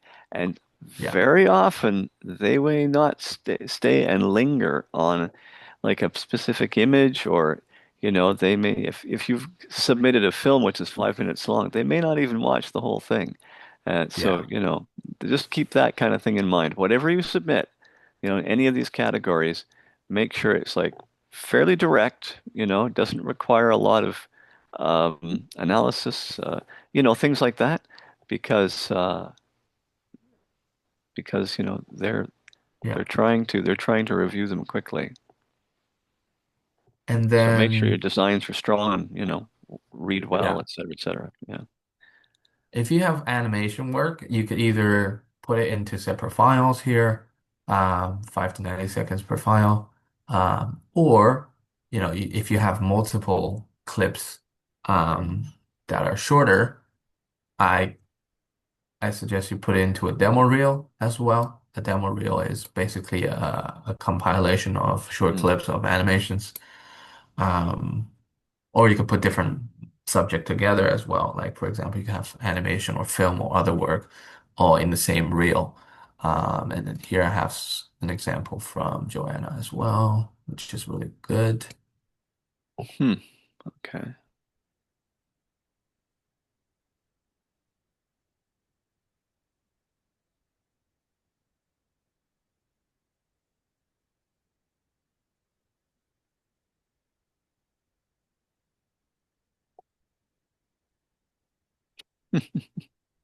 Cute.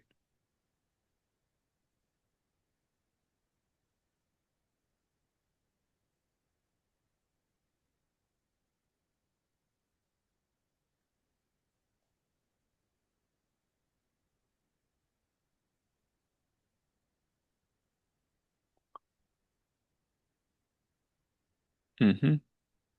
Okay. Yep.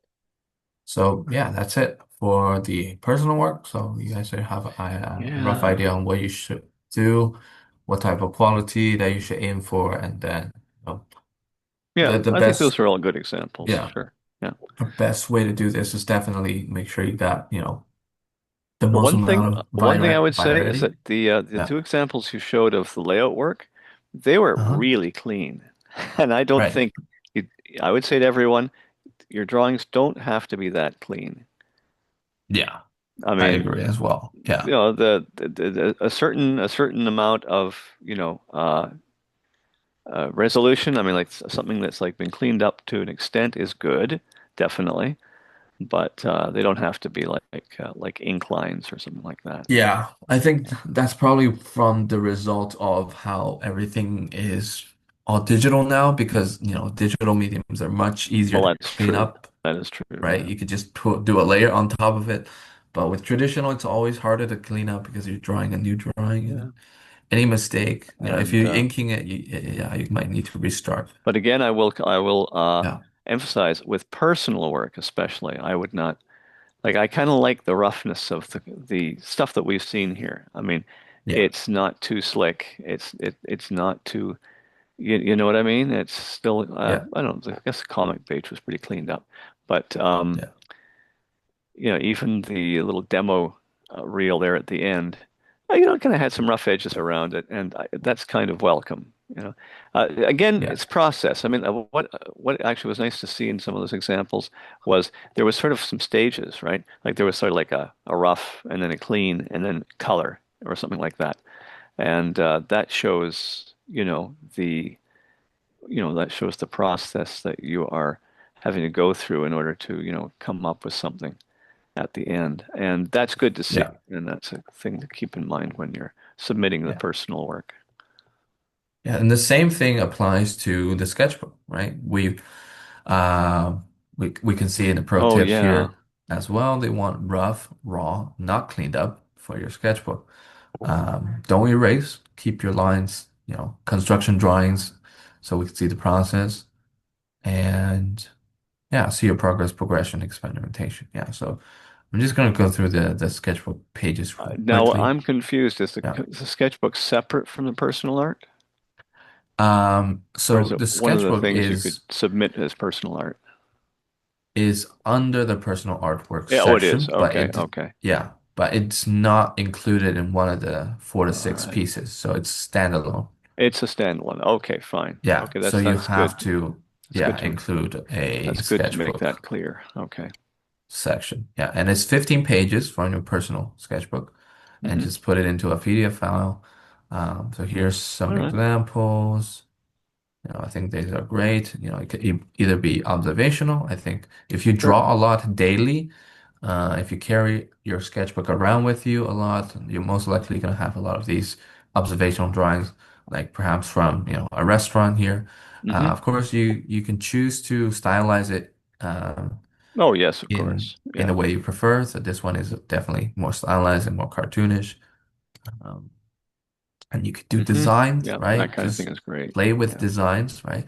Because, you should always, explore in design on your sketchbook before you turn it into something finished. So this is like a process work. And then this is also like Hmm. process work. Yeah. Hmm. It's quite rough, right? It's not inked or anything. You can still see the construction drawings underneath it. And you can have, Hmm. different practice. Like this is a series of drawings Hmm. of a cat, Yeah, right? In different movement, different poses.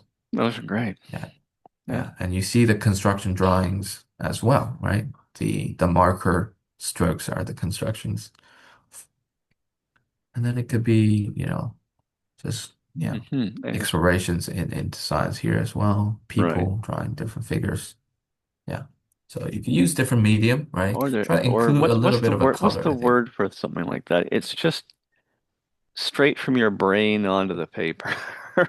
Yeah, I Right? I call them mean, doodles. it's almost like, I guess people might call it stream of consciousness or something like that. But Yeah, again, that kind of thing is very welcome in a sketchbook, in a yeah, portfolio, because it just shows, you're just being creative another way, yeah. and that's And good to it's like a see. peek through someone's brain almost Yeah, when you see yeah. it. Yeah.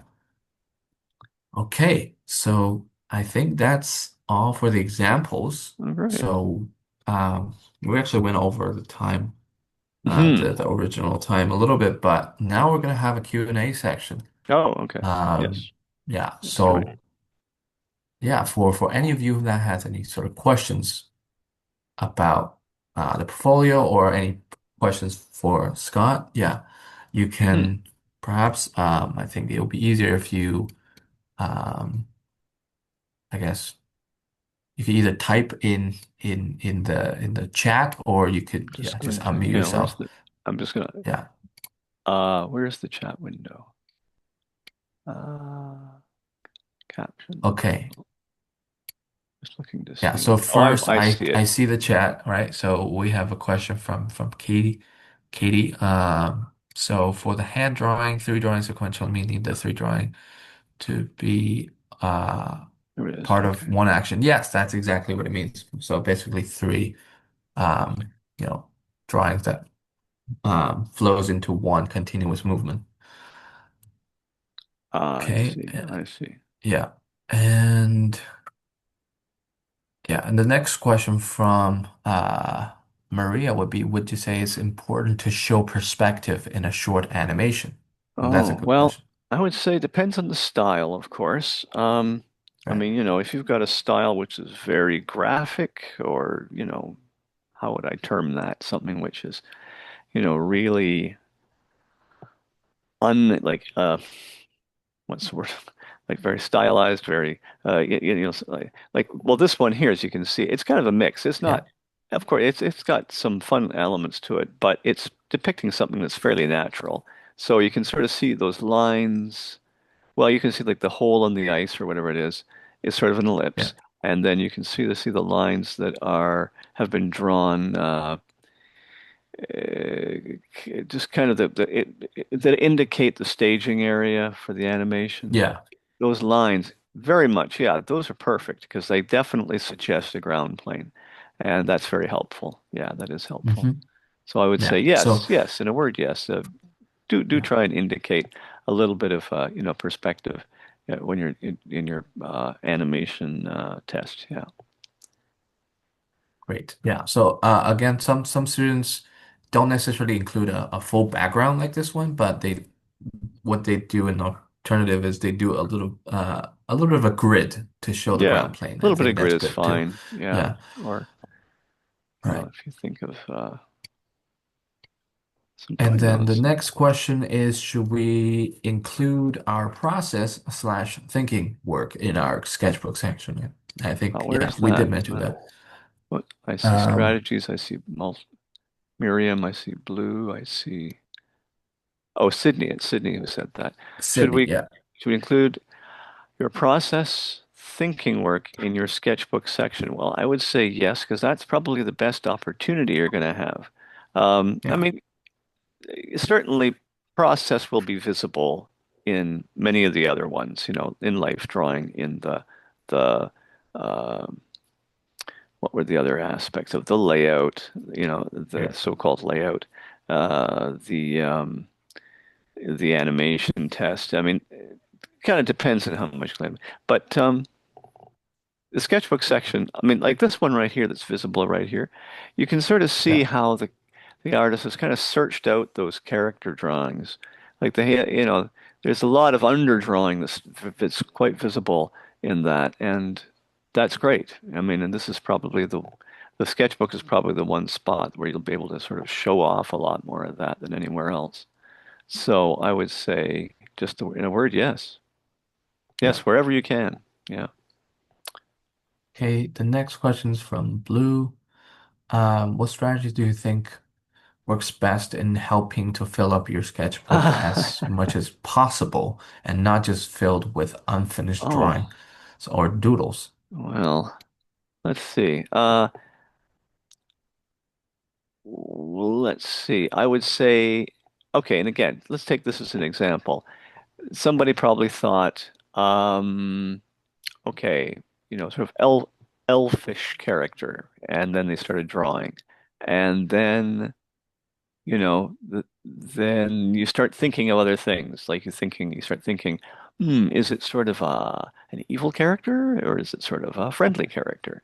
And then, so you draw a little bit more, and then you think, well, and is okay if it's an evil character, is it a surprised, right? Like, what's the emotion? Would it be surprise? Would it be anger? Would it be sorrow? That joy, like this one over here on the other side of the page, has kind of a gleeful feel to it. I'm not sure. It looks like he's eating a carrot or something, or pretending it's a microphone or something like that. And it is. It kind of has sort of a strange, it's not quite nailed down, but um, there's definitely been some like that's a strategy, I would say, to come up with stuff in your sketchbook. It's like it's almost like what's tell yourself a little story, about what it is that you are trying to portray, and yeah, I'd say that's probably a good idea. I mean, otherwise, strategies, try varying the medium. This is interesting because yeah, this person has obviously done a little bit of some sort of use of another tool there to kind of fill in those background areas, and Yeah, it's kind the of negative resulted in space kind of is a filled. yeah, it's just kind of highlighted the negative space, Yeah, which is actually kind of a neat graphic idea. But I was going to say, yeah, use a pencil, use a really like a grease pencil, like something really heavy and chunky. Um use you use a brush, or a marker or a brush pen or something, and yeah, vary kind of the styles of not necessarily styles of drawing, but the medium that you're using. Yeah, definitely. So stuff like that. I would call those yep, strategies. Yeah. yeah. My suggestion would be one of them, a personal tip, I would say. For me, I think I built up my sketchbook the most when I went traveling. So if you ever Mm, travel, take a sketchbook with you. And that's where you can see a lot of the new things. And that's where you really want to pick up your pencil and just draw some of the things you see. And it's a lot easier than have to think about, ideas when you can just see new that's things true. I mean, and I just can draw think from of. your I'll observation. tell Yeah. you what. I have a very good one, and this is maybe a little too specific, but um, I remember it was a thing that was assigned to us when we were in school. This was at Sheridan. We were asked to keep a small object sketchbook, and so each week you were told to find four things and draw four drawings of each thing. So you're doing 16 little drawings each week, and it was just like stuff, you know, things that would be like a pen or a fork or a spoon or a coffee cup, and then you could get a little more complicated than that. I mean, these days, what would it be? Some item of your personal daily use, like your iPhone or something like that. But so that's a possible strategy. To say I'm going to fill my sketchbook full of this, and then just it gives you some direction. Yeah. So there you go. Okay. I think we kind of answered that Um, one enough. okay. The next question is from Miriam, Sure. and she says, "Can we bunch up multiple similar drawings as one piece, or would each piece would be considered for this The six six total. total?" Six. What are we talking Uh, about? They're the six total. X like this that works. Yeah, of course, you can definitely bunch up multiple things into one, similar to, you know, like this, right? Where you Oh yeah, have definitely. Yeah, you know, absolutely. different views. You have a little bit of a prop where you have, expression sheets. It's it could do a little bit of a layout design to it, like look at that nice little logo Hmm. and the descriptions at the bottom. So you can certainly do that. Put multiple drawings into one composition, right? Call it one piece, Hmm. right? Especially for visual development. I think that's what people do that the most, right? Yeah, So that tends to be the it's case. like, yeah, But we mentioned like the hands. I'm not sure if this is yeah. exactly what you're talking about, Miriam, but the hand drawings, and I thought if you did like a sheet and you had like 6 or 10 hands on the sheet, Yeah. that would be great. Yeah, that would be great. So in a word, yes. Yeah. The next question is from Sarah. She asked, is there any tips on making and rotating the character for the character design part?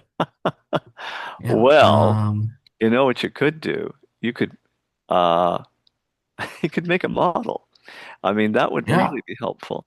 Um, that's a thing that I almost always mention this when I see people's, rotations, because as you may be aware, like very often in the studios, uh, the this was certainly the case for all of the 2D, features that were done at like Disney or DreamWorks or Sony or anything like this. A big part of the process was creating these maquettes, of the characters, which would be then, you know, cast and given to the animators, and the animators would keep them on their desk. You've seen pictures of all this stuff, right? So you know what I'm talking about, and those are really helpful because then you can like, you know, look at the thing from any angle and and suddenly, something which is complicated to draw suddenly becomes more easier. And in a case like this, it would just be a matter of you just make your little maquette and keep it simple, and then you're able to just simply rotate it. And a lot of this stuff that we were talking about, trying to make things visible or believable will really become more apparent.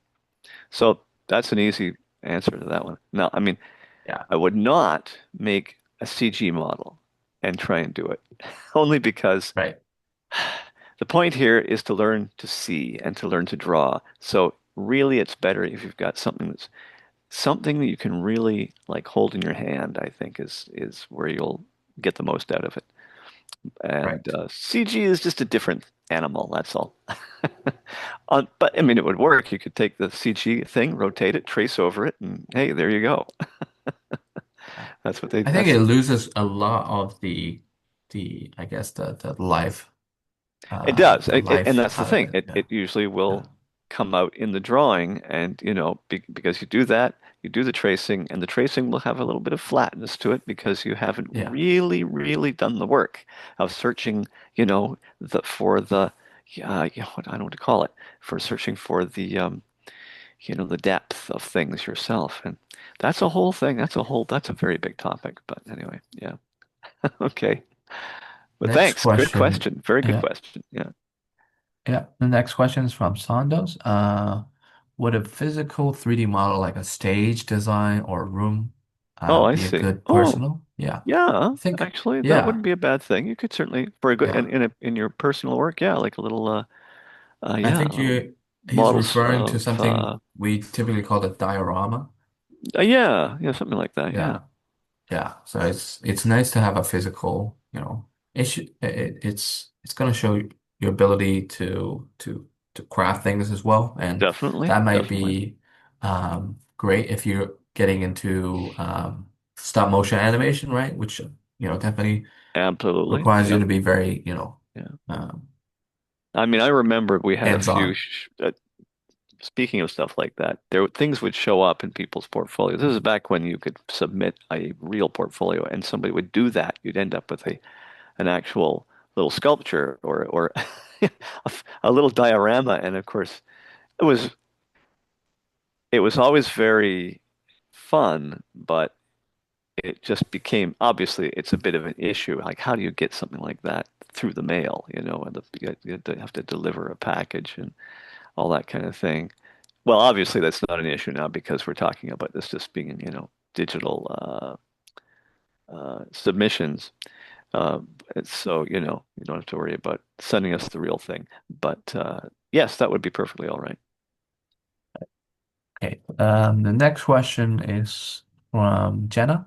Hmm. She came in a little late, so she didn't hear the earlier part, but she's asking for the personal work, can I draw anything or does it have to be animation related? Well, you can technically draw mostly anything, but they did suggest the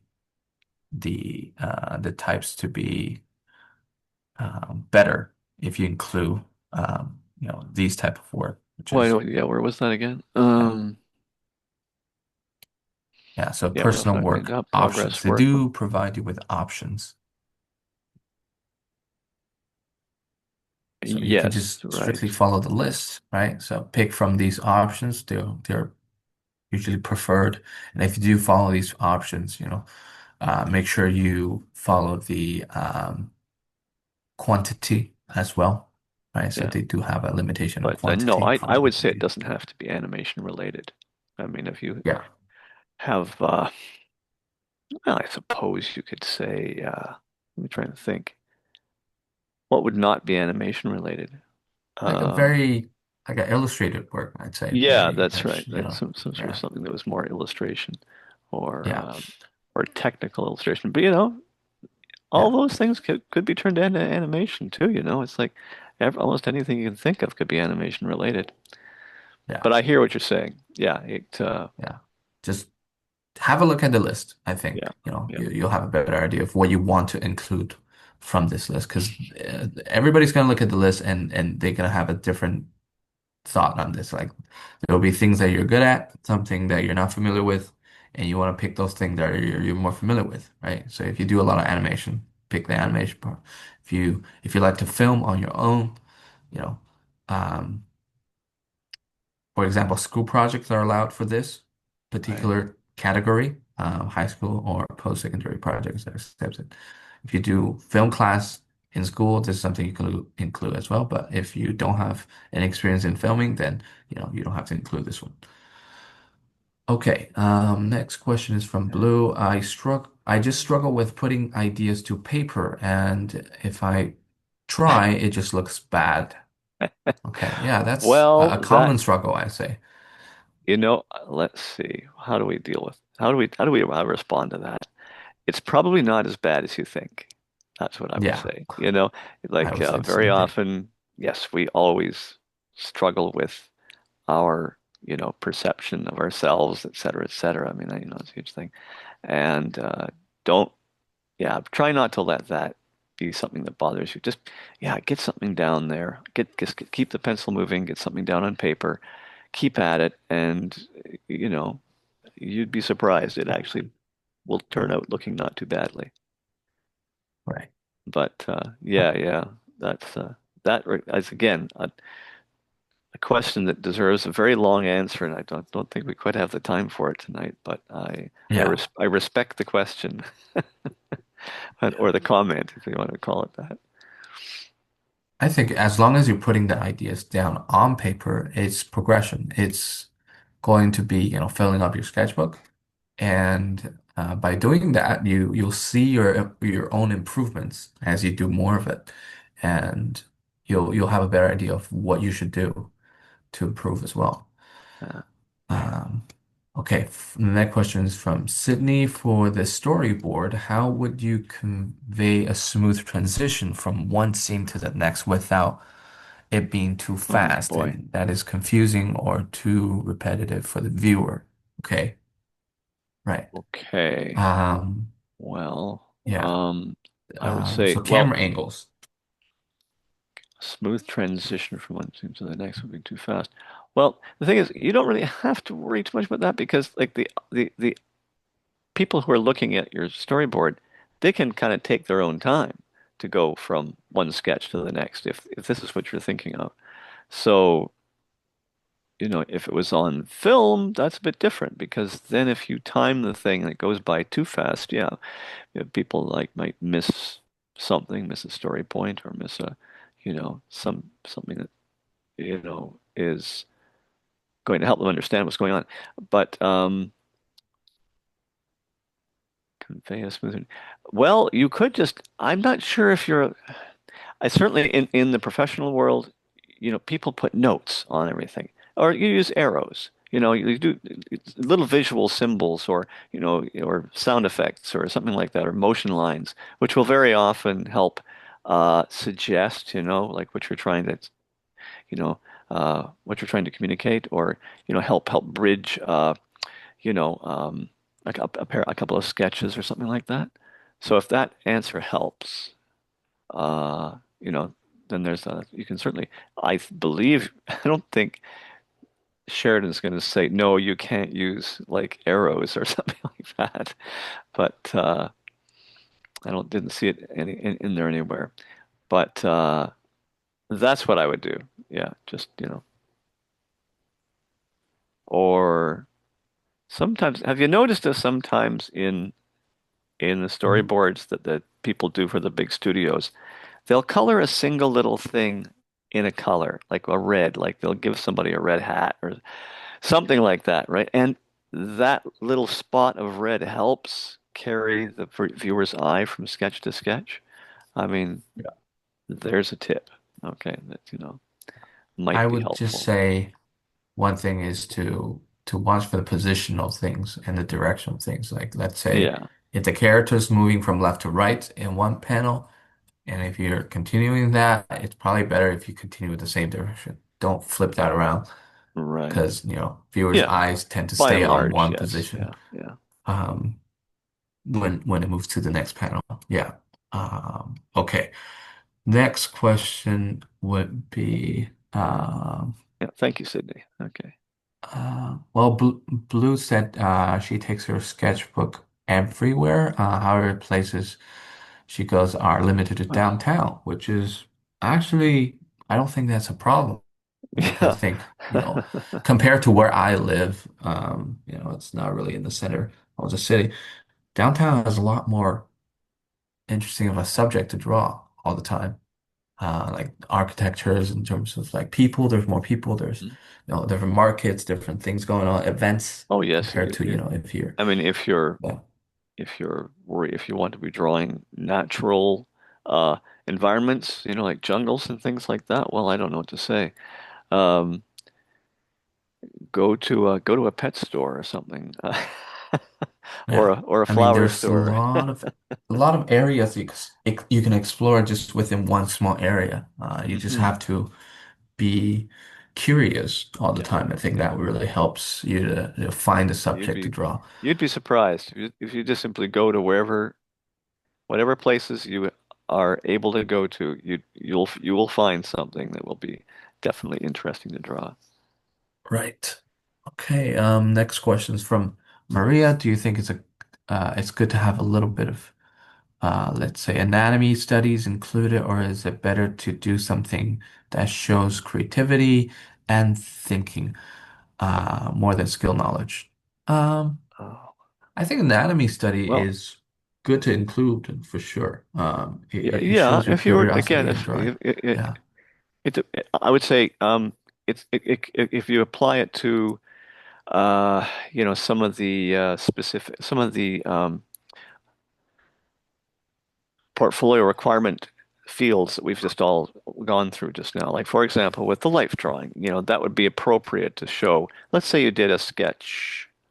I forgot. Did it say only two examples, Jerry? I've kind of forgotten. For life drawings Yeah. or personal work. No, I'm thinking of life drawings. But if you were to do, let's say, a figure and then off to the side, do a separate little sketch of, you know, just, I don't know, a portion, like a hand, a foot, something like that. Or maybe, Yeah. you sort of tried to draw the foot two different ways or something. I think you could do that, yeah. Right. So Or is it if you better to do something that include shows creativity and thinking? Well, no, well, again, creativity and thinking are going to be something that you're going to be using more probably in the personal section. And skill knowledge is going to be something you're going to be using in, let's say, the other things. You're showing specific things for each of those specific requirement areas. And I think it'll just, it'll sort itself out. right. If you do want to include anatomy studies in the personal work section, it'll probably go under here, which, has three, Yeah, a limited, yeah, a maximum limit of three. So you can just include one. I don't think you should include too many of them. Unless you make it really fun, I think there's yeah, definitely yeah. ways you can make it I'm, fun. Like anatomy studies could be fun in a lot of ways. But yeah, you're definitely welcome to do so. I see. hmm Okay. I think it's probably there's a few questions left. I'm skipping ahead, but Yeah, I think we're yeah. kind of starting Regarding to the repeat artworks. ourselves a little bit here. Yeah. Aside from life drawing and Yeah. sketchbook, other section traditionally. Yeah. You see, you're asking me things like, uh, we're starting to get into areas where we're trying to second guess ourselves now. And, here's what I want to say is that whatever you do will be fine. This is where the all the young people who are applying for things they just tie themselves in knots because they're so worried about whether something they should be this way or that way or whatever. But I just want to assure you, whatever you put into this portfolio, and if it's yours, it'll be great. So, don't worry about all that. You'll just be fine. So for Ruby, if you want to include multiple character What'd you designs say? on one single page, I think you better stick to just one that because that's what they say for this section, 10 poses for a single character on one single page. Yeah, so if you're doing multiple character Yeah. designs, then it should be for the other category, maybe for like this section, any visual art section. And then, yeah, I'm just going to go through it quickly. Sydney is asking for live drawing and sketch. Was there any section requirement you think to be done traditionally? Uh, for And the thing, well, traditional, think of it. yeah, You're going to have like eight different professors reviewing the work, and each of them has, things that they different like better than preference. Yeah, everybody else. So, so what? How, there again, how there's really nothing, you can't really, not tie that down or say specifically what you could yeah, do unless, you knew that, it was going to go be, you know, uh, reviewed by a specific professor, and then you go online and find out all the stuff that professor likes, and then make sure that your work is like that. I don't know. Again, I say that, we're just, trying to, we're second guessing ourselves now, and I think it's stuff you don't need to worry about as much as that. and then we have the last question. Ruby noticed that the most of the action in the storyboard are short and consecutive. She wonders if the time changes are allowed in the storyboard. For example, Oh, after a while oh, or the sure. next Yeah, yeah. day. Um, Um, yes, of course, you can do things like that. yeah. I mean, sometimes, again, that's probably, you could just, if you wrote a caption below that just made that clear, I mean, sometimes the visual will make that clear, but Yeah. it's certainly, Okay. yeah, it's perfectly acceptable. It doesn't have to be like like a completely consecutive moment in time or anything like that. Right. Okay. Yeah. So that should conclude our Hmm. Q&A section. All So right. yeah, Sure. I think that's pretty much it for today. All right. In addition, for if you need further assistance on your portfolio, you can definitely contact us. If you need to get more opinions or feedback from Scott, we can definitely Hmm. make arrangements for that. Sure. So if Sure. you I'd be happy can to. go to these links, right, you can find it on our website as well, where you can sign up classes, right? So if you want to take classes for portfolio, you go here, or you can sign up for, professor review, which is, you get a chance to talk to Scott directly, show him your work, get feedback directly from Scott. So you could definitely do that by Hmm. contacting us.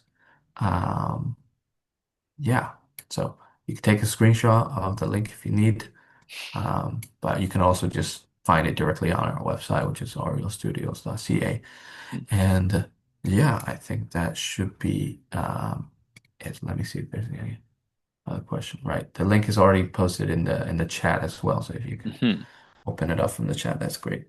Okay, that should be it. It's been quite an honor to talk to you again, Scott. Thank you for Oh, thank you doing this very with much, us. Jerry. No, it's been an honor. It's been absolutely an honor for me to, yeah, be here and seeing, well, just helping you, helping the students get the information they need Yeah, and answer the questions and all that stuff. And as I right. say, We're you know, my heart is with you guys. I understand, yeah. what it's like, what you're going through right now, and Yeah, we all know yeah, how hard it even is. though it was, Yeah, so good luck with all of you on your portfolio. Um, I hope all of you get a chance to get into to your dream school. Mhm. And yeah, I hope these examples were helpful for you guys to know what to do next and improve your portfolio.